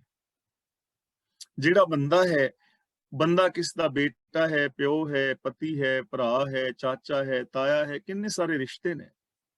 ਇਮਾਨਦਾਰੀ ਦੇ ਨਾਲ ਉਹ ਆਪਣੇ ਫਰਜ਼ਾਂ ਨੂੰ ਪੂਰੀਆਂ ਕਰੇਗਾ ਤੇ ਇਹ ਫਰਜ਼ ਇੱਥੇ ਹੀ ਨਹੀਂ ਮੁੱਕ ਜਾਂਦੇ। ਜਿਹੜਾ ਵੱਡਾ ਯੂਨੀਵਰਸ ਹੈ, ਓਡੇ ਵੱਡੇ ਹੀ ਸਾਡੇ ਫਰਜ਼ ਨੇ। ਹਵਾ ਲਈ, ਪਾਣੀ ਲਈ, ਧਰਤੀ ਲਈ, ਆਕਾਸ਼ ਲਈ, ਜੀਵ ਜੰਤਾਂ ਲਈ, ਮਨੁੱਖ ਮਾਤਰ ਲਈ, ਅੜੋਸੀਆਂ ਪੜੋਸੀਆਂ ਵਾਸਤੇ, ਚੌਗਿਰਦੇ ਵਾਸਤੇ ਉਹ ਆਪਣੇ ਫਰਜ਼ਾਂ ਨੂੰ ਪੂਰੀਆਂ ਕਰੇਗਾ। ਉਹ ਰੱਬ ਦਾ ਪਿਆਰਾ ਹੈ। ਸੰਤ ਜਨਾ ਕਾ ਪੇਖਨ ਸਭ ਬ੍ਰਹਮ, ਸੰਤ ਜਨਾ ਕੈ ਹਿਰਦੈ ਸਭ ਧਰਮ। ਰੱਬ ਦੇ ਪਿਆਰੇ ਚਾਰ ਫਿਰ ਰੱਬ ਨੂੰ ਵੇਖਦੇ ਨੇ, ਔਰ ਰੱਬ ਦੇ ਪਿਆਰਿਆਂ ਦੇ ਅੰਦਰ ਫਰਜ਼ਾਂ ਦੀ ਵਿਚਾਰ ਪੈਦਾ ਹੁੰਦੀ ਹੈ, ਧਰਮ ਦੀ ਵਿਚਾਰ ਪੈਦਾ ਹੁੰਦੀ ਹੈ, ਉਹਨਾਂ ਦੇ ਅੰਦਰ ਵਿਕਾਰ ਪੈਦਾ ਨਹੀਂ ਹੁੰਦੇ। ਸੰਤ ਜਨਾ ਸੁਨੇ ਸ਼ੁਭ ਬਚਨ, ਜੋ ਰੱਬ ਦੇ ਪਿਆਰੇ ਨੇ ਉਹ ਸ਼ੁਭ ਬਚਨ ਸੁਣਦੇ ਨੇ। ਸਿਰਫ ਉਹ ਮਾੜੇ ਬਚਨ, ਨਿੰਦਾ, ਚੁਗਲੀ, ਫਰੇਬ ਸੁਣਦੇ ਹੀ ਨਹੀਂ। ਬਾਬਾ ਫਰੀਦ ਜੀ ਦਾ ਕਿੰਨਾ ਪਿਆਰਾ ਬਚਨ ਹੈ, ਕੰਨੀ ਬੁੱਝੇ ਦੇ ਰਹਾ ਇੱਤੀ ਵੱਗੇ ਪਾਉਣ। ਜਿੰਨੀ ਮਰਜ਼ੀ ਵਿਕਾਰਾਂ ਦੀ ਪੌਣ ਵਗਦੀ ਰਹੇ, ਬੇਵਿਸ਼ਵਾਸੀ ਦੀ ਹਵਾ ਵਗਦੀ ਰਹੇ, ਝੱਖੜ ਝੁੱਲੇ ਹੋਣ ਵਿਕਾਰਾਂ ਦੇ, ਪਾਪਾਂ ਦੇ, ਅਪਰਾਧਾਂ ਦੇ, ਲੋਕ ਕਹਿ ਰਹੇ ਹੋਣ ਰੱਬ ਕੋਈ ਨਹੀਂ, ਬਾਣੀ ਪੜਨ ਦਾ ਕੋਈ ਲਾਭ ਨਹੀਂ, ਸੱਚ ਬੋਲਣ ਦਾ ਕੋਈ ਲਾਭ ਨਹੀਂ, ਧਰਮ ਦੇ ਰਾਹਾਂ ਤੇ ਤੁਰਨ ਦਾ ਕੋਈ ਲਾਭ ਨਹੀਂ। ਬੇਸ਼ੱਕ ਹਨੇਰੀਆਂ ਝੱਖੜ ਝੁੱਲਦੇ ਰਹਿਣ ਇਹਨਾਂ ਗੱਲਾਂ ਦੇ, ਪਰ ਰੱਬ ਦੇ ਪਿਆਰੇ ਇਹ ਚੀਜ਼ਾਂ ਸੁਣਦੇ ਹੀ ਨਹੀਂ। ਉਹ ਸੱਚ ਸੁਣਦੇ ਨੇ, ਪੋਜ਼ਿਟਿਵ ਸੁਣਦੇ ਨੇ। ਉਹ ਇਹ ਚੀਜ਼ ਸੁਣਦੇ ਨੇ ਕਿ ਰੱਬ ਹਰ ਥਾਂ ਤੇ ਵਿਆਪਕ ਹੈ, ਹਰ ਥਾਂ ਦੇ ਉੱਤੇ ਸਮਾਇਆ ਹੋਇਆ ਹੈ। ਮੈਂ ਹਰ ਕੰਮ ਕਰ ਸਕਦਾ ਹਾਂ, ਇਹ ਦੁਨੀਆ ਭਲੀ ਹੈ, ਇਹ ਦੁਨੀਆ ਵਿੱਚ ਕੋਈ ਉਕਾਈ ਨਹੀਂ ਹੈ, ਇੱਥੇ ਬਹੁਤ ਕੁਝ ਚੰਗਾ ਕੀਤਾ ਜਾ ਸਕਦਾ ਹੈ। ਉਹ ਸੱਚ ਸੁਣਦੇ ਨੇ, ਮਾੜਾ ਸੁਣਦੇ ਹੀ ਨਹੀਂ। ਜੇ ਅਸੀਂ ਇਹ ਚੀਜ਼ ਤੇ ਅਮਲ ਕਰ ਲਈਏ ਨਾ, ਤਾਂ ਸਾਡੀ ਜ਼ਿੰਦਗੀ ਹਕੀਕਤ ਦੇ ਵਿੱਚ ਬਦਲ ਸਕਦੀ ਹੈ। ਇੱਕ ਟੈਕਨੀਕ ਹੈ, ਪਾਵਰ ਆਫ ਐਫਰਮੇਸ਼ਨ ਟੈਕਨੀਕ, ਜੋ ਡਾਕਟਰ ਲੋਕ ਨੇ, ਖਾਸ ਕਰਕੇ ਸਾਈਕੋਥੈਰੇਪਿਸਟ ਨੇ, ਉਹ ਟੈਕਨੀਕ ਨੂੰ ਯੂਜ਼ ਕਰਦੇ ਨੇ।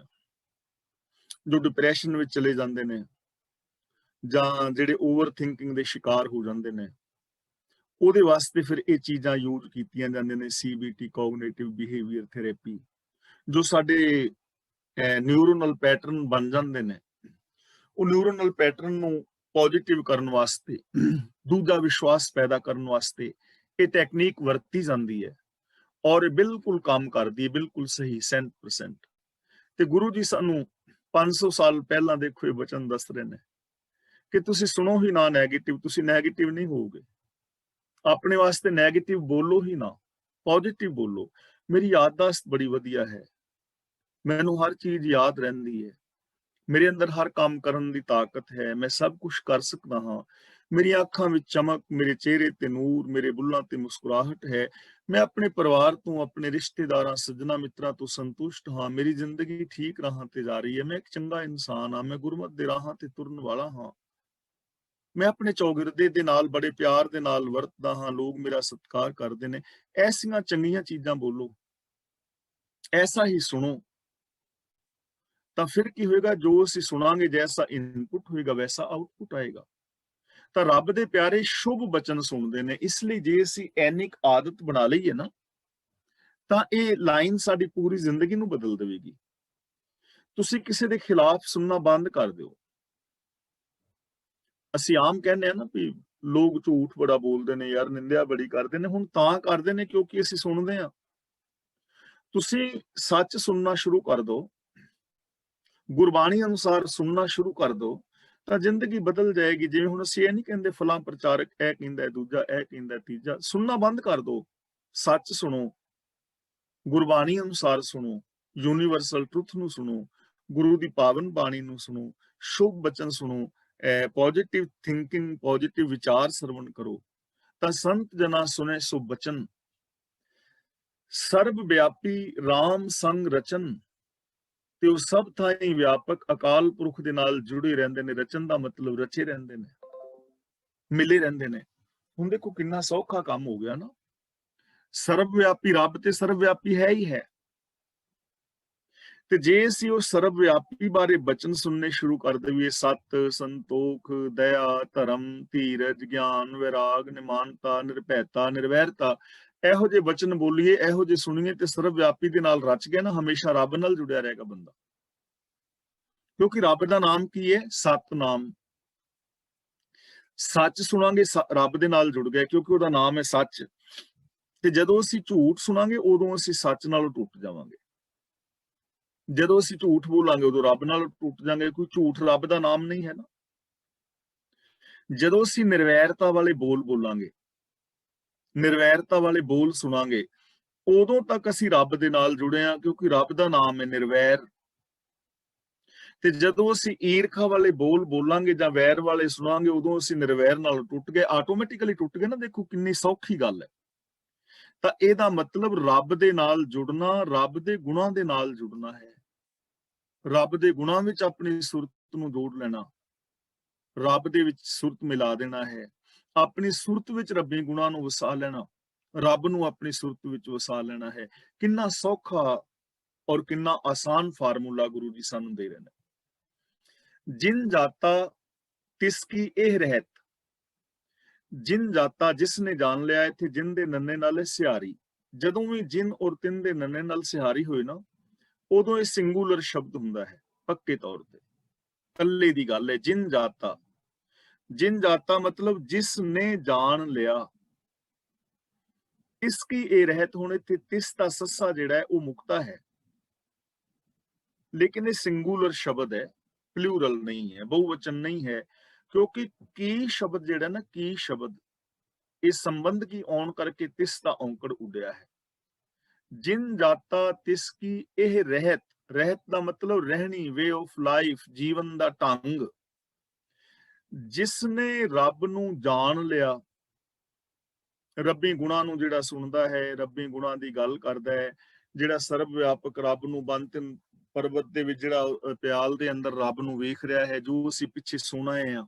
ਜਿਨ ਜਾਤਾ, ਜਿਹਨੇ ਇਸ ਚੀਜ਼ ਨੂੰ ਜਾਣ ਲਿਆ, ਇਹਦੇ ਤੇ ਅਮਲ ਕਰ ਲਿਆ, ਉਹਦੀ ਜੀਵਨ ਦੀ ਰਹਿਤ ਐਸੀ ਹੁੰਦੀ ਹੈ, ਉਹਦੇ ਜੀਵਨ ਦਾ ਢੰਗ ਹੈ, ਉਹਦੀ ਪਛਾਣ ਆ ਜਾਏਗੀ ਕਿ ਇਹ ਬੰਦਾ ਰੱਬ ਨੂੰ ਜਾਣਨ ਵਾਲਾ ਹੈ, ਰੱਬ ਦੇ ਨਾਲ ਮਿਲਿਆ ਹੋਇਆ ਹੈ। ਉਹਦੇ ਜੀਵਨ ਦੇ ਅੰਦਰ ਬਦਲਾਵ ਆਏਗਾ। ਤੇ ਕੈਸਾ ਆਏਗਾ? ਸਤ ਬਚਨ ਸਾਧੂ ਸਭ ਕਹਿਤ। ਸਾਧੂ ਦਾ ਮਤਲਬ ਜਿਨ੍ਹਾਂ ਨੇ ਜਾਣ ਲਿਆ, ਉਹ ਫਿਰ ਸੱਚੇ ਬਚਨ ਬੋਲਦਾ ਹੈ, ਉਹ ਝੂਠ ਨਹੀਂ ਬੋਲਦਾ। ਇਹ ਉਹਦੀ ਰਹਿਤ ਹੋ ਜਾਏਗੀ। ਮਨ ਬਚਨ ਕਰਮ ਕਰਕੇ ਸੱਚਾ ਹੋ ਜਾਏਗਾ, ਉਹਦੀ ਸੋਚ ਸੱਚੀ ਹੋਏਗੀ, ਉਹਦੇ ਬੋਲ ਸੱਚੇ ਹੋਣਗੇ, ਉਹਦਾ ਵਿਹਾਰ ਸੱਚਾ ਹੋਏਗਾ, ਉਹ ਸੱਚੀ ਸੁੱਚੀ ਜ਼ਿੰਦਗੀ ਜੀਵੇਗਾ। ਹੁਣ ਦੇਖੋ, ਜਿਵੇਂ ਵੀ ਇਸ ਦੁਨੀਆ ਵਿੱਚ ਵਿਕਾਰ ਨੇ, ਪਾਪ ਅਪਰਾਧ ਨੇ, ਜਾਂ ਜੋ ਵੀ ਮਾੜੇ ਕਰਮ ਨੇ, ਉਹ ਕਿਉਂ ਹੋ ਰਹੇ ਨੇ? ਕਿਉਂਕਿ ਅਸੀਂ ਵਿਕਾਰਾਂ ਦੀਆਂ ਗੱਲਾਂ ਸੁਣ ਰਹੇ ਹਾਂ, ਵਿਕਾਰਾਂ ਵਾਲੇ ਬੋਲ ਬੋਲ ਰਹੇ ਹਾਂ। ਤੇ ਜੇ ਬੰਦਾ ਗੁਰਪ੍ਰਸਾਦ ਭਰਮ ਕਾ ਨਾਸ, ਆਪਣੇ ਅੰਦਰੋਂ ਅਗਿਆਨਤਾ ਨੂੰ ਮਿਟਾ ਦੇਵੇ, ਸਾਰਿਆਂ ਵਿੱਚ ਰੱਬ ਨੂੰ ਵੇਖੇ, ਚੰਗੇ ਬੋਲ ਬੋਲੇ, ਚੰਗੇ ਬੋਲ ਸੁਣੇ, ਤਾਂ ਆਟੋਮੈਟਿਕਲੀ ਸੱਚ ਆ ਜਾਏਗਾ ਜ਼ਿੰਦਗੀ ਵਿੱਚ। ਤੇ ਜਦੋਂ ਸੱਚ ਆ ਜਾਏਗਾ ਤਾਂ ਜੀਵਨ ਜਿਹੜਾ ਹੈ ਸੌਖਾ ਹੋ ਜਾਏਗਾ। ਜੋ ਜੋ ਹੋਏ ਸੋਈ ਸੁਖ ਮਾਨੈ, ਕਰਨ ਕਰਾਵਨ ਹਾਰ ਪ੍ਰਭ ਜਾਣੈ। ਜੋ ਜੋ ਹੋਏ, ਜੋ ਕੁਛ ਵੀ ਹੁੰਦਾ ਹੈ, ਸੋਈ ਸੁਖ ਮਾਨੈ, ਉਹਨੂੰ ਸੁਖ ਮੰਨਦਾ ਹੈ। ਯਾਨੀ ਰੱਬ ਦੀ ਰਜ਼ਾ ਦੇ ਅੰਦਰ ਜੋ ਹੋ ਰਿਹਾ ਹੈ, ਉਹਨੂੰ ਸੁਖ ਮੰਨਦਾ ਹੈ। ਔਰ ਇਹ ਚੀਜ਼ ਅਸੀਂ ਪਿੱਛੇ ਵਿਚਾਰ ਰਹੇ ਹਾਂ ਨਾ, ਕਿ ਸੁਖ ਜਿਹੜਾ ਹੈ ਉਹ ਹੈ ਹੀ ਰੱਬ ਦੀ ਰਜ਼ਾ ਵਿੱਚ। ਸੁਖਮਨੀ ਸਾਹਿਬ ਜੀ ਦਾ ਮੂਲ ਭਾਵ ਹੀ ਇਹ ਹੈ, ਜਿਹੜਾ ਕੇਂਦਰੀ ਭਾਵ ਹੈ ਹੀ ਇਹ। ਸੁਖਮਨੀ ਸੁਖ ਅੰਮ੍ਰਿਤ ਪ੍ਰਭ ਨਾਮ, ਭਗਤ ਜਨਾ ਕੇ ਮਨ ਵਿਸਰਾਮ। ਨਾਮ ਦਾ ਮਤਲਬ ਹੁਕਮ। ਸਾਰੇ ਸੁੱਖਾਂ ਦਾ ਮੂਲ ਹੀ ਹੁਕਮ ਹੈ। ਹੁਕਮ ਦੇ ਵਿੱਚ ਤੁਰਾਂਗੇ ਤਾਂ ਹੀ ਸੁਖੀ ਰਾਂਗੇ। ਜਦੋਂ ਅਸੀਂ ਹੁਕਮ ਤੋਂ ਬਾਹਰ, ਸਿਸਟਮ ਤੋਂ ਬਾਹਰ ਕੁਝ ਕਰਾਂਗੇ, ਉਦੋਂ ਜ਼ਿੰਦਗੀ ਵਿੱਚ ਦੁੱਖ ਹੋਏਗਾ। ਇਸ ਲਈ ਜੋ ਰੱਬ ਦਾ ਪਿਆਰਾ ਹੈ, ਉਹ ਰੱਬ ਦੇ ਹੁਕਮ ਨੂੰ ਹੀ ਸੁਖ ਮੰਨਦਾ ਹੈ। ਜੋ ਜੋ ਹੋਏ, ਜੋ ਆਗਿਆ ਹੁੰਦੀ ਹੈ, ਜੋ ਹੁਕਮ ਹੁੰਦਾ ਹੈ, ਉਹਨੂੰ ਸੁਖ ਮੰਨਦਾ ਹੈ। ਹੁਕਮ ਦੇ ਅੰਦਰ ਜੋ ਹੋ ਰਿਹਾ ਹੈ ਉਹ ਸੁਖ ਹੈ। ਕਰਨ ਕਰਾਵਨ ਹਾਰ ਪ੍ਰਭ ਜਾਣੈ, ਉਹ ਸਭ ਕੰਮ ਕਰਨ ਵਾਲਾ ਔਰ ਜੀਆਂ ਤੋਂ ਕਰਾਉਣ ਵਾਲਾ ਰੱਬ ਨੂੰ ਹੀ ਸਮਝ ਲੈਂਦਾ ਹੈ। ਜਾਣਨੇ ਦਾ ਮਤਲਬ ਜਾਣਦਾ ਹੈ, ਉਸ ਚੀਜ਼ ਨੂੰ ਸਮਝ ਲੈਂਦਾ ਹੈ, ਜਾਣ ਲੈਂਦਾ ਹੈ ਕਿ ਸਭ ਕਰਨ ਕਰਾਉਣ ਵਾਲਾ ਰੱਬ ਹੀ ਹੈ। ਜੇ ਇਹ ਸੰਸਾਰ ਹੋਂਦ ਵਿੱਚ ਆਇਆ ਹੈ ਤੇ ਰੱਬ ਆਪ ਹੀ ਪਸਰਿਆ ਹੋਇਆ ਹੈ, ਉਹਦੇ ਹੁਕਮ ਵਿੱਚ ਹੈ। ਜੀਵ ਜੰਤ ਜੋ ਕੰਮ ਕਰ ਰਹੇ ਨੇ ਰੱਬ ਦੇ ਹੁਕਮ ਵਿੱਚ ਨੇ। ਹੁਕਮ ਤੋਂ ਬਾਹਰ ਕੁਝ ਹੋ ਹੀ ਨਹੀਂ ਸਕਦਾ। ਉਹ ਇਸ ਚੀਜ਼ ਨੂੰ ਜਾਣ ਲੈਂਦਾ ਹੈ ਕਿ ਰੱਬ ਆਪ ਹੀ ਕਰਨ ਕਰਾਉਣ ਵਾਲਾ ਹੈ, ਆਪ ਹੀ ਸਰਬ ਵਿਆਪਕ ਹੈ, ਤੇ ਉਹਨੂੰ ਸਮਝ ਪੈ ਜਾਂਦੀ ਹੈ ਅੰਤਰ ਬਸੇ ਬਾਹਰ ਵੀ ਉਹੀ, ਅੰਦਰ ਵੀ ਉਹ ਵਸਦਾ ਹੈ ਤੇ ਬਾਹਰ ਵੀ ਉਹ ਰੱਬ ਹੀ ਵਸਦਾ ਹੈ। ਉਹ ਇਸ ਚੀਜ਼ ਨੂੰ ਜਾਣ ਲੈਂਦਾ, ਉਹਦੀ ਰਹਿਤ ਇਹੋ ਜਿਹੀ ਹੋ ਜਾਂਦੀ। ਫਿਰ ਅੰਤਰ ਬਸੇ, ਅੰਤਰ ਦਾ ਮਤਲਬ ਮੇਰੇ ਅੰਦਰ, ਤੇ ਬਾਹਰ ਦਾ ਮਤਲਬ ਬਾਹਰ ਇਸ ਜਗਤ ਵਿੱਚ, ਤੁਹਾਡੇ ਵਿੱਚ, ਉਹ ਆਪਣੇ ਵਿੱਚ ਵੀ ਤੇ ਬਾਹਰ ਵੀ ਵਸਦੇ ਹੋਏ ਰੱਬ ਨੂੰ ਵੇਖਦਾ ਹੈ ਕਿ ਮੇਰੇ ਅੰਦਰ ਵੀ ਉਹ ਹੈ, ਬਾਹਰ ਵੀ ਉਹ ਹੈ। ਜਿਸ ਹੁਕਮ ਦੇ ਵਿੱਚ ਮੈਂ ਜ਼ਿੰਦਗੀ ਜੀ ਰਿਹਾ, ਉਸੇ ਹੁਕਮ ਵਿੱਚ ਤੁਸੀਂ ਜੀ ਰਹੇ ਹੋ। ਜੋ ਪ੍ਰਾਣ ਸੱਤਾ ਮੇਰੇ ਵਿੱਚ ਹੈ ਉਹ ਤੁਹਾਡੇ ਵਿੱਚ ਹੈ। ਮੇਰੀਆਂ ਰਗਾਂ ਵਿੱਚ ਵੀ ਖੂਨ, ਤੁਹਾਡੀਆਂ ਰਗਾਂ ਵਿੱਚ ਵੀ ਖੂਨ। ਮੈਂ ਵੀ ਪੰਜਾਂ ਤੱਤਾਂ ਤੋਂ ਬਣਿਆ, ਤੁਸੀਂ ਵੀ ਪੰਜਾਂ ਤੱਤਾਂ ਤੋਂ ਬਣੇ। ਮੇਰੇ ਤੁਹਾਡੇ ਵਿੱਚ ਫਰਕ ਕੀ ਹੈ? ਮੈਂ ਵੀ ਸੁੱਖ ਚਾਹੁੰਦਾ, ਪਿਆਰ ਚਾਹੁੰਦਾ, ਮੁਕਤੀ ਚਾਹੁੰਦਾ ਹਾਂ, ਤੇ ਤੁਸੀਂ ਵੀ ਸੁੱਖ ਚਾਹੁੰਦੇ ਹੋ, ਪਿਆਰ ਚਾਹੁੰਦੇ ਹੋ, ਮੁਕਤੀ ਚਾਹੁੰਦੇ ਹੋ। ਸਾਰੀਆਂ ਮੰਗਾਂ ਸਾਡੀਆਂ ਸਾਂਝੀਆਂ ਨੇ, ਸਾਡੀਆਂ ਬੇਸਿਕ ਲੋੜਾਂ ਇੱਕ ਸਾਂਝੀਆਂ ਨੇ, ਕਰੀਬ ਕਰੀਬ ਥੋੜੇ ਬਹੁਤੇ ਫਰਕ ਦੇ ਨਾਲ। ਤਾਂ ਉਹਨੂੰ ਸਮਝ ਆ ਜਾਂਦੀ ਹੈ ਕਿ ਅੰਦਰ ਬਾਹਰ ਇੱਕੋ ਹੀ ਹੈ, ਕੋਈ ਦੂਜਾ ਨਹੀਂ ਹੈ। ਜਦੋਂ ਬੰਦਾ ਇਸ ਚੀਜ਼ ਨੂੰ ਸਮਝ ਕੇ ਅਮਲ ਵਿੱਚ ਲਿਆਏਗਾ ਨਾ, ਫਿਰ ਇੱਕ ਭਾਈਚਾਰਕ ਸਮਾਜ ਪੈਦਾ ਹੋਏਗਾ। ਨਾ ਕੋ ਬੈਰੀ ਨਹੀਂ ਬਿਗਾਨਾ, ਸਗਲ ਸੰਗ ਹਮਕੋ ਬਣਾਈ। ਸੰਗਤ ਵਿੱਚ ਅਸੀਂ ਆਉਣਾ ਹੀ ਇਸ ਕਰਕੇ ਹੈ। ਸੰਗਤ ਵਿੱਚ ਆਉਣ ਦਾ ਲਾਭ ਹੀ ਤਾਂ ਹੈ ਜੇ ਮੇਰ ਤੇਰ ਦੇ ਵਿਤਕਰੇ ਮਿਟ ਜਾਣ। ਨਾਨਕ, ਇੱਥੇ ਰੁਕਾਂਗੇ। ਨਾਨਕ ਦਰਸ਼ਨ ਦੇਖ ਸਭ ਮੋਹੀ, ਪ੍ਰਭੂ ਸਰਬ ਵਿਆਪੀ। ਜਿਹੜਾ ਪ੍ਰਭੂ ਹੈ, ਪ੍ਰਭੂ ਦਾ ਸਰਬ ਵਿਆਪੀ ਦਰਸ਼ਨ ਕਰਕੇ ਸਾਰੀ ਸ੍ਰਿਸ਼ਟੀ ਮਸਤ ਹੋ ਜਾਂਦੀ ਹੈ। ਮੋਹੀ ਦਾ ਮਤਲਬ ਮੋਹੀ ਜਾਂਦੀ ਹੈ, ਮਸਤ ਹੋ ਜਾਂਦੀ। ਜੇ ਸਰਬ ਵਿਆਪਕ ਪ੍ਰਭੂ ਦਾ ਦਰਸ਼ਨ ਕੀਤਾ ਜਾਏ ਨਾ, ਤੇ ਮੋਹੀ ਦਾ ਮਤਲਬ ਮਸਤ ਹੋ ਜਾਏਗਾ, ਬੰਦਾ ਵਿਸਮਾਦ ਅੰਦਰ ਚਲਾ ਜਾਏਗਾ। ਹਕੀਕਤ ਹੈ, ਕਦੇ ਗਹੁ ਦੇ ਨਾਲ ਸੋਚ ਕੇ ਵੇਖੋ ਕਿ ਇਹ ਸਾਰਾ ਕੁਝ ਰੱਬ ਪਸਰਿਆ ਹੋਇਆ ਹੈ, ਜਿਸ ਰੱਬ ਨੂੰ ਮੈਂ ਮਿਲਣਾ ਚਾਹੁੰਦਾ। ਇਹ ਸਾਰਾ ਜਗਤ ਉਸ ਰੱਬ ਦਾ ਰੂਪ ਹੈ, ਔਰ ਸਾਰਿਆਂ ਦੇ ਨਾਲ ਇਹੋ ਜਿਹੇ ਵਿਹਾਰ ਕਰਨ ਦਾ ਵਿਚਾਰ ਬਣਾ ਕੇ ਵੇਖੋ, ਤੁਹਾਡੇ ਅੰਦਰ ਖੁਸ਼ੀ, ਸ਼ਾਂਤੀ ਪੈਦਾ ਹੋ ਜਾਏਗੀ। ਕੋਈ ਬੇਗਾਨਾ ਨਜ਼ਰ ਹੀ ਨਹੀਂ ਪਵੇਗਾ। ਚਾਰ ਚੁਫੇਰੇ ਸੁਖ, ਆਨੰਦ, ਪ੍ਰਸੰਨਤਾ, ਖੇੜਾ ਦਿਸੇਗਾ, ਔਰ ਤੁਸੀਂ ਵਿਸਮਾਦ ਹੋ ਜਾਓਗੇ। ਕੱਲੀ ਕੱਲੀ ਚੀਜ਼ ਵਿਸਮਾਦ ਕਰਦੀ ਹੈ। ਧੰਨ ਗੁਰੂ ਨਾਨਕ ਪਾਤਸ਼ਾਹ ਜੀ ਦਾ ਕਿੰਨਾ ਪਿਆਰਾ ਬਚਨ, ਵਿਸਮਾਦ ਨਾਦ, ਵਿਸਮਾਦ ਵੇਦ, ਵਿਸਮਾਦ ਜੀ, ਵਿਸਮਾਦ ਭੇਦ। ਕੱਲੀ ਕੱਲੀ ਸ਼ੈ ਹੈਰਾਨ ਕਰ ਦੇਵੇਗੀ, ਜੀਵਨ ਵੰਡਰਫੁਲ ਹੋ ਜਾਏਗਾ। ਤਾਂ ਗੁਰੂ ਜੀ ਕਹਿੰਦੇ ਨੇ, ਪ੍ਰਭੂ ਦੇ ਸਰਬ ਵਿਆਪੀ ਦਰਸ਼ਨ ਨੂੰ ਕਰਕੇ ਸਾਰੀ ਦੁਨੀਆ ਮੋਹੀ ਜਾ ਸਕਦੀ ਹੈ, ਮਸਤ ਹੋ ਸਕਦੀ ਹੈ, ਭਾਵ ਸੁਖੀ ਔਰ ਸ਼ਾਂਤ ਹੋ ਸਕਦੀ ਹੈ। ਅਗਲਾ ਬਚਨ ਕਰਦੇ ਨੇ, ਆਪ ਸਤ ਕੀਆ ਸਭ ਸਤ। ਪ੍ਰਭੂ ਆਪ ਹੋਂਦ ਵਾਲਾ ਹੈ, ਸੱਚਾ ਹੈ, ਉਹਦੇ ਅੰਦਰ ਕੋਈ ਉਕਾਈ ਨਹੀਂ ਹੈ। ਕੀਆ ਸਭ ਸਤ, ਤੇ ਜੋ ਉਹਨੇ ਪੈਦਾ ਕੀਤਾ ਹੈ ਉਹ ਵੀ ਸੱਚ ਹੈ। ਉਹਦੇ ਅੰਦਰ ਵੀ ਕੋਈ ਦੋਸ਼ ਨਹੀਂ, ਕੋਈ ਉਕਾਈ ਨਹੀਂ, ਕੋਈ ਕਮੀ ਨਹੀਂ ਹੈ। ਜਦੋਂ ਇਸ ਸਮੁੱਚਤਾ ਨੂੰ ਵੇਖਾਂਗੇ ਤਾਂ ਇਹਦੇ ਵਿੱਚ ਕੋਈ ਕਮੀ ਨਹੀਂ।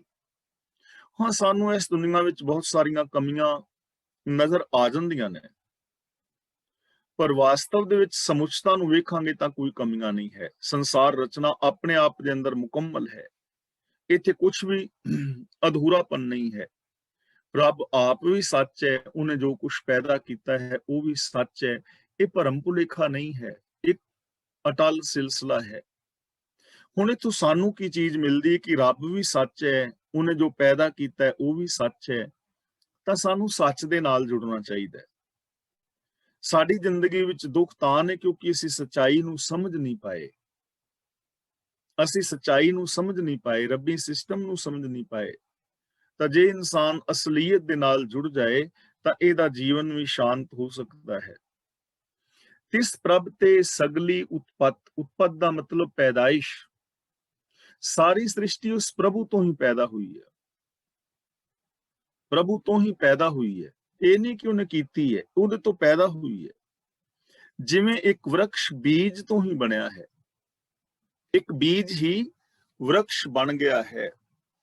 ਰੱਬ ਤੋਂ ਹੀ ਇਹ ਸੰਸਾਰ ਪੈਦਾ ਹੋਇਆ ਹੈ, ਭਾਵ ਇੱਕ ਰੱਬ ਹੀ ਨਿਰਾਕਾਰ ਤੋਂ ਸਾਕਾਰ ਹੋ ਗਿਆ ਹੈ, ਨਿਰੰਕਾਰ ਤੋਂ ਸੰਸਾਰ ਹੋ ਗਿਆ ਹੈ, ਨਿਰਗੁਣ ਤੋਂ ਸਰਗੁਣ ਹੋ ਗਿਆ ਹੈ। ਉਹ ਆਪ ਹੀ ਪਸਰਿਆ ਹੋਇਆ ਹੈ, ਬੜੇ ਤਰੀਕਿਆਂ ਢੰਗਾਂ ਦੇ ਨਾਲ ਆਪ ਹੀ ਪਸਰਿਆ ਹੋਇਆ ਹੈ। ਸਮੁੰਦਰ ਦੇ ਵਿੱਚ ਲਹਿਰਾਂ, ਬੁਲਬੁਲੇ, ਇਹ ਸਭ ਪਾਣੀ ਹੀ ਹੈ। ਤਿਸ ਭਾਵੈ ਤਾਂ ਕਰੇ ਵਿਸਥਾਰ। ਵਿਸਥਾਰ ਦਾ ਮਤਲਬ ਵਿਸਥਾਰ, ਆਪਣੇ ਆਪ ਨੂੰ ਪਸਾਰ ਦੇਣਾ, ਖਿਲਾਰ ਦੇਣਾ। ਉਹਦੀ ਰਜ਼ਾ ਹੁੰਦੀ ਹੈ ਤਾਂ ਸਾਰਾ ਪਸਾਰਾ ਕਰ ਦਿੰਦਾ ਹੈ। ਤਿਸ ਭਾਵੇ ਤਾਂ ਕਰੇ ਵਿਸਥਾਰ, ਆਪਣਾ ਵਿਸਥਾਰ ਕਰ ਲੈਂਦਾ ਹੈ, ਵੱਡਾ ਹੋ ਜਾਂਦਾ ਹੈ, ਸੰਸਾਰ ਬਣ ਜਾਂਦਾ ਹੈ। ਤਿਸ ਭਾਵੇ ਤਾਂ ਏਕੰਕਾਰ, ਉਹਨੂੰ ਪਾਉਂਦਾ ਹੈ ਤੇ ਇਕੱਲਾ ਰਹਿ ਜਾਂਦਾ ਹੈ, ਯਾਨੀ ਇੱਕੋ ਹੀ ਹੈ। ਆਪ ਹੀ ਸੰਸਾਰ ਹੋ ਜਾਂਦਾ ਹੈ, ਅਨੇਕ ਹੋ ਜਾਂਦਾ ਹੈ, ਆਪ ਹੀ ਇੱਕ ਹੋ ਜਾਂਦਾ ਹੈ। ਜਿਵੇਂ ਇੱਕ ਬਾਜੀਗਰ ਆਪ ਹੀ ਤਮਾਸ਼ਾ ਕਰ ਰਿਹਾ, ਇਕੱਲਾ ਹੀ ਹੈ ਨਾ। ਤਾਂ ਐਵੇਂ ਇਹ ਸਾਰਾ ਸੰਸਾਰ ਉਹਦਾ ਹੀ ਰੂਪ ਹੈ। ਜਦੋਂ ਸਮੁੰਦਰ ਬਿਲਕੁਲ ਸ਼ਾਂਤ ਹੈ ਤਾਂ ਪਾਣੀ ਹੈ, ਤੇ ਜਦੋਂ ਲਹਿਰਾਂ ਉੱਠਦੀਆਂ ਨੇ, ਹਵਾ ਆਉਂਦੀ ਹੈ, ਲਹਿਰਾਂ ਦੇ ਨਾਲ ਭਰ ਜਾਂਦਾ ਹੁੰਦਾ, ਤੇ ਫਿਰ ਵੀ ਪਾਣੀ ਹੈ। ਪਾਣੀ ਹੀ ਕਦੇ ਸਟੀਮ ਬਣ ਜਾਂਦਾ ਹੈ, ਪਾਣੀ ਹੀ ਕਦੇ ਪਾਣੀ ਹੋ ਜਾਂਦਾ ਹੈ, ਪਾਣੀ ਹੀ ਕਦੇ ਬਰਫ਼ ਬਣ ਜਾਂਦੀ ਹੈ। ਟੈਂਪਰੇਚਰ ਮਾਈਨਸ ਚਲਾ ਜਾਏ, ਬਰਫ਼ ਬਣ ਗਈ, ਪਰ ਹੈ ਉਹ ਪਾਣੀ ਹੀ। ਟੈਂਪਰੇਚਰ ਪਲੱਸ ਹੋ ਗਿਆ ਤਾਂ ਉਹ ਪਾਣੀ ਬਣ ਗਿਆ, ਤੇ ਟੈਂਪਰੇਚਰ 100 ਤੋਂ ਉੱਤੇ ਹੋ ਗਿਆ ਤੇ ਪਾਣੀ ਹੀ ਸਟੀਮ ਬਣ ਗਿਆ। ਹੈ ਤਾਂ ਪਾਣੀ, ਚਾਹੇ ਬਰਫ਼ ਹੈ ਤਾਂ ਵੀ ਪਾਣੀ ਹੈ, ਸਟੀਮ ਹੈ ਤਾਂ ਵੀ ਪਾਣੀ ਹੈ, ਔਰ ਜੇ ਪਾਣੀ ਹੈ ਤਾਂ ਵੀ ਪਾਣੀ ਹੈ। ਇਸੇ ਤਰ੍ਹਾਂ ਸੰਸਾਰ ਰਚਨਾ ਤੋਂ ਪਹਿਲਾਂ ਵੀ ਜੋ ਸੀ ਉਦੋਂ ਵੀ ਨਿਰੰਕਾਰ ਹੈ, ਤੇ ਜੇ ਹੁਣ ਉਹ ਸੰਸਾਰ ਬਣ ਗਿਆ ਤੇ ਤਾਂ ਵੀ ਨਿਰੰਕਾਰ ਹੈ। ਇੱਕੋ ਹੀ ਹੈ ਨਾ, ਇੱਕ ਹੀ ਪਸਰਿਆ ਹੋਇਆ ਹੈ। ਤਿਸ ਭਾਵੈ ਤਾਂ ਏਕੰਕਾਰ, ਤਿਸ ਭਾਵੈ ਤਾਂ ਕਰੇ ਵਿਸਥਾਰ, ਤਿਸ ਭਾਵੈ ਤਾਂ ਏਕੰਕਾਰ। ਅਨੇਕ ਕਲਾ ਲਖੀ ਨਹਿ ਜਾਏ, ਉਹਦੀਆਂ ਅਨੇਕਾਂ ਤਾਕਤਾਂ ਨੇ। ਲਖੀ ਨਹਿ ਜਾਏ ਦਾ ਮਤਲਬ ਲਖੀਆਂ ਨਹੀਂ ਜਾ ਸਕਦੀਆਂ, ਵੇਖੀਆਂ ਨਹੀਂ ਜਾ ਸਕਦੀਆਂ, ਭਾਵ ਕਿ ਉਹਦਾ ਅੰਤ ਨਹੀਂ ਪਾਇਆ ਜਾ ਸਕਦਾ। ਉਹਦੀਆਂ ਕਈ ਤਰ੍ਹਾਂ ਦੀਆਂ ਤਾਕਤਾਂ ਨੇ ਜਿਹੜੀਆਂ ਸਮਝੀਆਂ ਨਹੀਂ ਜਾ ਸਕਦੀਆਂ ਸਾਰੀਆਂ, ਯਾਨੀ ਅੰਤ ਨਹੀਂ ਪਾਇਆ ਜਾ ਸਕਦਾ। ਲਖੀ ਨਹਿ ਜਾਏ ਦਾ ਮਤਲਬ ਕਿ ਅੰਤ ਨਹੀਂ ਪਾਇਆ ਜਾ ਸਕਦਾ। ਅਨੰਤ ਤਾਕਤਾਂ ਨੇ। ਉਹਨਾਂ ਤਾਕਤਾਂ ਦਾ, ਉਹਨਾਂ ਨੇਮਾਂ ਦਾ ਅਸੀਂ ਲਾਭ ਉਠਾ ਸਕਦੇ ਹਾਂ, ਅਸੀਂ ਵਰਤੋਂ ਕਰ ਸਕਦੇ ਹਾਂ। ਜੇ ਅਸੀਂ ਗੁਣਾਂ ਦੀ ਹੀ ਗੱਲ ਕਰੀਏ ਤਾਂ ਸੱਚ, ਸੰਤੋਖ ਆਦਿਕ ਦਾ ਅਸੀਂ ਇਹਨਾਂ ਨੂੰ ਵਰਤੋਂ ਵਿੱਚ ਲਿਆ ਸਕਦੇ ਹਾਂ, ਸੁੱਖ ਮਾਣ ਸਕਦੇ ਹਾਂ, ਪਰ ਉਹਨਾਂ ਕੁ ਮਾਣ ਸਕਦੇ ਹਾਂ ਜਿੰਨਾ ਕੁ ਅਸੀਂ ਸੱਚ ਸੰਤੋਖ ਧਾਰਨ ਕਰਾਂਗੇ। ਪਰ ਇਹਨਾਂ ਦਾ ਸੁੱਖ ਅਨੰਤ ਹੈ, ਅਨੰਤ ਸੁੱਖ ਮਾਣਿਆ ਜਾ ਸਕਦਾ ਹੈ। ਅਸੀਂ ਰੱਬ ਦੇ ਇਸ ਕਾਇਨਾਤ ਦੇ ਅੰਦਰ ਰਹਿੰਦੇ ਹਾਂ, ਰੱਬੀ ਸਿਸਟਮ ਨੂੰ ਸਮਝ ਕੇ ਬਹੁਤ ਕੁਝ ਖੋਜਿਆ ਹੈ, ਬਣਾਇਆ ਹੈ। ਇਹਦੇ ਵਿੱਚ ਕੋਈ ਦੋ ਰਾਏ ਨਹੀਂ ਕਿ ਸਾਇੰਸ ਨੇ ਕਿੰਨੀ ਤਰੱਕੀ ਕੀਤੀ ਹੈ। ਡਾਕਟਰ, ਇੰਜੀਨੀਅਰ, ਵਿਗਿਆਨਿਕ, ਮਨੋਵਿਗਿਆਨਿਕ, ਕਿੰਨਾ ਕੁਝ ਉਹਨਾਂ ਨੇ ਖੋਜਿਆ ਹੈ, ਲੱਭਿਆ ਹੈ, ਸਹੂਲਤਾਂ ਪੈਦਾ ਕੀਤੀਆਂ ਨੇ। ਪਰ ਇਹ ਅੰਤ ਨਹੀਂ ਹੈ ਕਿ ਸਾਰਾ ਕੁਝ ਅਸੀਂ ਲੱਭ ਬੈਠੇ ਹਾਂ। ਹਾਲੇ ਬਹੁਤ ਖੋਜਾਂ ਹੋਣ ਵਾਲੀਆਂ ਨੇ, ਹਮੇਸ਼ਾ ਅਨੰਤ ਹੀ ਰਹਿਣਗੀਆਂ। ਤੇ ਇੱਥੇ ਸਾਡੇ ਵਾਸਤੇ ਇੱਕ ਪੋਜ਼ਿਟਿਵ ਚੀਜ਼ ਇਹ ਹੈ ਕਿ ਸਾਡੇ ਵਿਕਾਸ ਦਾ ਵੀ ਕੋਈ ਅੰਤ ਨਹੀਂ। ਜਿੰਨਾ ਮਰਜ਼ੀ ਅਸੀਂ ਵਿਕਾਸ ਕਰ ਸਕਦੇ ਹਾਂ, ਜਿੰਨਾ ਮਰਜ਼ੀ ਤੁਸੀਂ ਚੰਗੇ ਹੋ ਸਕਦੇ ਹੋ, ਸੱਚੇ ਹੋ ਸਕਦੇ ਹੋ, ਪਿਆਰੇ ਹੋ ਸਕਦੇ ਹੋ, ਤਾਂ ਅਸੀਂ ਵਿਕਾਸ ਕਰੀਏ। ਜਿੰਨਾ ਅਸੀਂ ਥੋੜਾ ਜਿਹਾ ਧਿਆਨ ਨਿੰਦਾ ਚੁਗਲੀ ਵੱਲ ਦਿੰਦੇ ਆ, ਫਰੇਬਾਂ ਵੱਲ ਦਿੰਦੇ ਆ, ਜੇ ਬੰਦੇ ਆਮ ਜਿਹੜੇ ਲੋਕ ਨੇ, ਜੇ ਉਹਦੇ ਨਾਲੋਂ ਥੋੜਾ ਜਿਹਾ 10%, 5% ਧਿਆਨ ਵੀ ਗੁਣਾਂ ਵਾਲੇ ਪਾਸੇ ਦਿੱਤਾ, ਤੇ ਜ਼ਿੰਦਗੀ ਬਦਲ ਜਾਏਗੀ ਨਾ। ਅਨੇਕ ਕਲਾ ਲਖੀ ਨ ਜਾਏ, ਜਿਸ ਭਾਵੈ ਤਿਸ ਲੈ ਮਿਲਾਏ। ਜਿਹਨੂੰ ਪਾ ਜਾਂਦਾ ਹੈ ਉਹਨੂੰ ਆ ਜਾਂਦਾ ਹੈ, ਜਿਸ ਭਾਵੈ ਜਿਹਨੂੰ ਪਾਉਂਦਾ ਹੈ। ਹੁਣ ਦੇਖੋ, ਸਾਡੇ ਤੇ ਡਿਪੈਂਡ ਕਰੇਗਾ, ਸਾਨੂੰ ਇਹ ਗੱਲਾਂ ਚੰਗੀਆਂ ਲੱਗਦੀਆਂ ਨੇ ਕਿ ਮੈਂ ਤੁਹਾਡੇ ਨਾਲ ਰੱਬ ਵਰਗਾ ਪਿਆਰ ਕਰਾਂ, ਮੈਂ ਸੱਚ ਬੋਲਾਂ, ਮੈਂ ਦਇਆ ਕਰਾਂ। ਕੀ ਮੈਨੂੰ ਇਹ ਗੱਲਾਂ ਚੰਗੀਆਂ ਲੱਗਦੀਆਂ ਨੇ? ਜੇ ਮੈਨੂੰ ਚੰਗੀਆਂ ਲੱਗਦੀਆਂ ਨੇ, ਮੈਂ ਕੰਮ ਕਰਾਂ, ਤਾਂ ਇਹ ਦਇਆ ਧਰਮ ਮੈਨੂੰ ਆਪਣੇ ਨਾਲ ਮਿਲਾ ਲੈਣਗੇ। ਨਾ ਥੋੜੀ ਕਰਨਗੇ ਵੀ ਤੂੰ ਨਹੀਂ ਰੱਬ ਵਰਗਾ ਪਿਆਰ ਵਿਹਾਰ ਕਰ ਸਕਦਾ, ਤੂੰ ਨਹੀਂ ਸੱਚ ਬੋਲ ਸਕਦਾ। ਐਵੇਂ ਥੋੜੀ ਹੈ। ਪਰ ਇਹਨਾਂ ਦੇ ਵਿੱਚ ਮੇਰੀ ਸੁਰਤ ਮਿਲੇਗੀ ਤਾਂ ਜੇ ਮੈਨੂੰ ਇਹ ਚੀਜ਼ਾਂ ਚੰਗੀਆਂ ਲੱਗਣਗੀਆਂ। ਹੁਣ ਜੇ ਅੰਮ੍ਰਿਤ ਪਾਨ ਕਰਨ ਦੀ ਗੱਲ ਕਰੀਏ ਤਾਂ ਅੰਮ੍ਰਿਤ ਮੈਂ ਤਾਂ ਹੀ ਛਕਾਂਗਾ ਨਾ ਜੇ ਮੈਨੂੰ ਚੰਗਾ ਲੱਗੇਗਾ। ਜੇ ਚੰਗਾ ਹੀ ਨਹੀਂ ਲੱਗ ਰਿਹਾ, ਫਿਰ ਧੱਕੇ ਨਾਲ ਥੋੜਾ। ਜੇ ਪਿਆਰ ਦੇ ਨਾਲ ਮੈਂ ਘਰ ਵਿੱਚ ਰਹਿਣਾ ਚਾਹਾਂ ਆਪਣੇ ਜੀਆਂ ਨਾਲ, ਤਾਂ ਪਿਆਰ ਮੈਨੂੰ ਇਹ ਥੋੜਾ ਕਹੇਗਾ ਵੀ ਨਹੀਂ ਤੂੰ ਨਹੀਂ ਰਹਿ ਸਕਦਾ, ਤੂੰ ਤੇ ਈਰਖਾ ਦੁਵੇਸ਼ ਵਾਸਤੇ ਬਣਿਆ। ਐਵੇਂ ਥੋੜਾ। ਪਰ ਪਿਆਰ ਨਾਲ ਰਹਾਂਗਾ ਤੇ ਤਾਂ ਜੇ ਮੈਨੂੰ ਪਿਆਰ ਨਾਲ ਰਹਿਣਾ ਚੰਗਾ ਲੱਗੇਗਾ। ਤਾਂ ਜਿਸ ਭਾਵ ਹੈ ਜਿਹਨੂੰ ਰੱਬ ਚੰਗਾ ਲੱਗਦਾ ਹੈ, ਜਿਹਦੇ ਅੰਦਰ ਇਹ ਪ੍ਰੀਤ ਪੈਦਾ ਹੁੰਦੀ ਹੈ, ਜਿਹੜਾ ਇਹਨਾਂ ਗੁਣਾਂ ਦਾ ਧਾਰ ਨਹੀਂ ਹੁੰਦਾ, ਉਹਨੂੰ ਰੱਬ ਆਪਣੇ ਨਾਲ ਮਿਲਾ ਲੈਂਦਾ, ਆਪਣੇ ਵਰਗਾ ਬਣਾ ਲੈਂਦਾ। ਕਵਨ ਨਿਕਟ ਕਵਨ ਕਹੀਏ ਦੂਰ। ਹੁਣ ਇੱਕ ਸਵਾਲ ਕਰ ਰਹੇ ਨੇ ਕਿ ਕਿਹੜਾ ਨੇੜੇ ਤੇ ਕਿਹੜਾ ਦੂਰ ਆਖੀਏ। ਅਸੀਂ ਕਿਹਨੂੰ ਕਹਿ ਸਕਦੇ ਹਾਂ ਵੀ ਰੱਬ ਤੋਂ ਨੇੜੇ ਹੈ ਤੇ ਉਹ ਰੱਬ ਤੋਂ ਦੂਰ ਹੈ, ਕਿਤੇ ਰੱਬ ਨਜ਼ਦੀਕ ਹੈ ਤੇ ਕਿਤੇ ਤੋਂ ਰੱਬ ਦੂਰ ਹੈ। ਇਹ ਅਸੀਂ ਕਹਿ ਸਕਦੇ ਹਾਂ ਕਿ ਰੱਬ ਵੁਲੀ ਚ ਰਹਿੰਦਾ ਹੈ ਤੇ ਸਾਊਥ ਹਾਲ ਤੋਂ ਰੱਬ ਦੂਰ ਹੈ, ਜਾਂ ਸਾਊਥ ਹਾਲ ਵਿੱਚ ਰਹਿੰਦਾ ਹੈ, ਸਲੋ ਵਿੱਚ ਰਹਿੰਦਾ ਹੈ ਤੇ ਵੁਲਿਚ ਤੋਂ ਦੂਰ ਹੈ, ਜਾਂ ਅਮਰੀਕਾ ਤੋਂ ਰੱਬ ਦੂਰ ਹੈ ਤੇ ਇੰਡੀਆ ਤੋਂ ਨੇੜੇ ਵੇ, ਜਾਂ ਅਮਰੀਕਾ ਤੋਂ ਨੇੜੇ ਵੇ ਤੇ ਇੰਡੀਆ ਤੋਂ ਦੂਰ ਹੈ। ਐਵੇਂ ਕਹਿ ਸਕਦੇ ਹਾਂ। ਕਿਤੇ ਨੇੜੇ ਕਿਤੇ ਦੂਰ ਕਹੋਗੇ। ਕਵਨ ਨਿਕਟ ਕਵਨ ਕਹੀਏ ਦੂਰ, ਕਿੰਨਾ ਦੇ ਨੇੜੇ ਹੈ ਔਰ ਕਿੰਨਾ ਤੋਂ ਦੂਰ ਹੈ ਕਿਵੇਂ ਕਿਹਾ ਜਾ ਸਕਦਾ ਹੈ? ਕਿਉਂ? ਆਪੇ ਆਪ ਭਰਪੂਰ, ਉਹ ਆਪ ਹੀ ਆਪ ਤੇ ਹੈ ਸਾਰੇ ਥਾਵਾਂ ਤੇ। ਆਪੇ ਆਪ ਦਾ ਮਤਲਬ ਆਪ ਹੀ ਆਪ, ਭਰਪੂਰ ਦਾ ਮਤਲਬ ਵਿਆਪਕ, ਉਹ ਆਪ ਹੀ ਆਪ ਤੇ ਹੈ। ਹੁਣ ਸਮੁੰਦਰ ਵਿੱਚ ਲਹਿਰਾਂ ਉੱਠ ਰਹੀਆਂ ਨੇ, ਕਿਹੜੀ ਸਮੁੰਦਰ ਦੀ ਲਹਿਰ ਨੂੰ ਕਹੋਗੇ ਕਿ ਇਹ ਸਮੁੰਦਰ ਦੇ ਨੇੜੇ ਹੈ ਤੇ ਇਹ ਲਹਿਰ ਸਮੁੰਦਰ ਤੋਂ ਦੂਰ ਹੈ? ਕਹਿ ਸਕਦੇ ਹਾਂ, ਕਿਉਂਕਿ ਉਹ ਪਾਣੀ ਸਮੁੰਦਰ ਹੀ ਤੇ ਲਹਿਰਾਂ ਬਣਿਆ ਹੋਇਆ ਹੈ। ਸਮੁੰਦਰ ਦੇ ਵਿੱਚ ਹੀ ਤਾਂ ਲਹਿਰਾਂ ਨੇ। ਪਾਣੀ ਦਾ ਬੁਲਬੁਲਾ, ਕਿਹੜੇ ਬੁਲਬੁਲੇ ਨੂੰ ਕਹੋਗੇ ਕਿ ਇਹ ਪਾਣੀ ਤੋਂ ਨੇੜੇ ਹੈ ਤੇ ਪਾਣੀ ਤੋਂ ਦੂਰ ਹੈ? ਕਿਉਂਕਿ ਬੁਲਬੁਲੇ ਦੀ ਹੋਂਦ ਹੀ ਨਹੀਂ ਨਾ ਪਾਣੀ ਤੋਂ ਬਿਨਾ। ਪਾਣੀ ਆਪ ਹੀ ਤੇ ਬੁਲਬੁਲਾ ਬਣਿਆ ਹੋਇਆ ਹੈ। ਨੇੜੇ ਔਰ ਦੂਰ ਕਿਹਨੂੰ ਕਹੋਗੇ? ਤਾਂ ਅਸੀਂ ਇਹ ਨਹੀਂ ਕਹਿ ਸਕਦੇ ਕਿ ਕੌਣ ਰੱਬ ਦੇ ਨੇੜੇ ਹੈ ਕੌਣ ਦੂਰ ਹੈ, ਕਿਉਂਕਿ ਉਹ ਆਪ ਹੀ ਪਰਿਪੂਰਨ ਹੋਇਆ ਹੈ। ਇਹ ਚੀਜ਼ ਨੂੰ ਸਮਝਣ ਦੀ ਲੋੜ ਹੈ। ਗੁਰ ਪ੍ਰਸਾਦ ਭਰਮ ਕਾ ਨਾਸ। ਹੁਣ ਸਾਡੀ ਜ਼ਿੰਦਗੀ ਵਿੱਚ ਇੱਕ ਭਰਮ ਹੈ ਕਿ ਨਹੀਂ, ਮੈਂ ਤੇ ਰੱਬ ਤੋਂ ਵੱਖਰਾ ਹਾਂ। ਬਸ ਇਹ ਭਰਮ ਜਿਹੜਾ ਹੈ ਨਾ, ਗੁਰੂ ਕਿਰਪਾ ਕਰੇ ਦੂਰ ਹੋ ਜਾਏ। ਸਾਡੀ ਜ਼ਿੰਦਗੀ ਵਿੱਚ ਗਿਆਨ ਦੀ ਦਾਤ, ਗਿਆਨ ਦਾ ਦੀਵਾ ਬਲ ਜਾਏ ਔਰ ਸਾਡੇ ਅੰਦਰ ਇਹ ਵਿਸ਼ਵਾਸ ਪੈਦਾ ਹੋ ਜਾਏ। ਗੁਰ ਪ੍ਰਸਾਦ ਭਰਮ ਕਾ ਨਾਸ, ਨਾਨਕ ਤਿਨਮੇ ਵਿਸਾਸ ਸੇ ਵਿਸ਼ਵਾਸ ਉਹਨਾਂ ਦੇ ਅੰਦਰ ਪੈਦਾ ਹੋਏਗਾ ਜਿਨ੍ਹਾਂ ਦਾ ਗੁਰੂ ਗਿਆਨ ਦੇ ਰਾਹੀਂ ਭਰਮ ਦੂਰ ਹੋ ਗਿਆ। ਹੁਣ ਸਾਡੀ ਪ੍ਰੋਬਲਮ ਜਿਹੜੀ ਹੈ ਨਾ ਆਮ ਮਨੁੱਖਾਂ ਦੀ, ਫਿਰ ਉੱਥੇ ਆ ਜਾਂਦੀ ਹੈ ਕਿ ਫਲਾਂ ਕਿਤਾਬ ਵਿੱਚ ਤੇ ਇਹ ਲਿਖਿਆ, ਉਹ ਫਲਾਣਾ ਪ੍ਰਚਾਰਕ ਤੇ ਇਹ ਕਹਿੰਦਾ ਹੈ। ਹੁਣ ਇਹ ਭਰਮ ਹੈ ਸਾਡਾ ਨਾ। ਪ੍ਰੋਬਲਮ ਕਿੱਥੇ ਹੈ ਕਿ ਅਸੀਂ ਕਿਸੇ ਕਿਤਾਬ ਨੂੰ ਜਾਂ ਅਸੀਂ ਕਿਸੇ ਕਹਿਣ ਵਾਲੇ ਵਿਦਵਾਨ ਦਾ ਆਖਾ ਮੰਨ ਰਹੇ ਹਾਂ। ਤੇ ਭਰਮ ਦੂਰ ਹੋਣਾ ਹੈ ਗੁਰੂ ਦੇ ਗਿਆਨ ਨਾਲ, ਭਰਮ ਦੂਰ ਹੋਣਾ ਹੈ ਗੁਰਬਾਣੀ ਨਾਲ। ਤੇ ਅਸੀਂ ਬਹੁਤ ਵੱਡੀ ਇੱਕ ਭੁੱਲ ਕਰ ਬੈਠੇ ਹਾਂ ਕਿ ਅਸੀਂ ਗੁਰਬਾਣੀ ਨੂੰ ਸਾਖੀਆਂ ਦੀ ਕਸਵੱਟੀ ਲਾ ਕੇ ਪਰਖਣ ਦਾ ਯਤਨ ਕਰ ਰਹੇ ਹਾਂ। ਹੋਣਾ ਉਲਟ ਚਾਹੀਦਾ ਸੀ। ਜੇ ਕੋਈ ਸੁਨਿਆਰਾ ਵੀਰ ਕਸਵੱਟੀ ਨੂੰ ਪਰਖੇ ਸੋਨੇ ਉੱਤੇ ਲਾ ਕੇ ਵੀ ਇਹ ਸੱਚੀ ਹੈ ਕਿ ਝੂਠੀ ਹੈ, ਥੋੜੀ ਹੋਣਾ ਹੈ। ਸੋਨੇ ਨੂੰ ਪਰਖਣਾ ਹੈ ਕਸਵੱਟੀ ਤੇ ਕਿਹੜਾ ਸੋਨਾ ਗਲਤ ਹੈ, ਕਿਹੜਾ ਸੋਨੇ ਦੇ ਵਿੱਚ ਮਿਲਾਵਟ ਹੈ, ਕਸਵੱਟੀ ਦੇ ਉੱਤੇ ਲਾ ਕੇ ਪਰਖੀ ਦਾ ਨਾ। ਕਸਵੱਟੀ ਗੁਰਬਾਣੀ ਹੋਣੀ ਚਾਹੀਦੀ ਹੈ। ਗੁਰਬਾਣੀ ਦੀ ਕਸਵੱਟੀ ਤੇ ਪਰਖਣਾ ਹੈ ਕਿ ਮੋਹਰ ਸਿੰਘ ਸੱਚ ਕਹਿ ਰਿਹਾ ਕਿ ਗਲਤ ਕਹਿ ਰਿਹਾ। ਤੇ ਜੇ ਅਸੀਂ ਗੁਰਬਾਣੀ ਨੂੰ ਪਰਖਣ ਲੱਗ ਜਾਈਏ ਕਿਸੇ ਦੇ ਕਹੇ ਤੇ ਫਿਰ ਪ੍ਰੋਬਲਮ ਕ੍ਰੀਏਟ ਹੋ ਜਾਏਗੀ।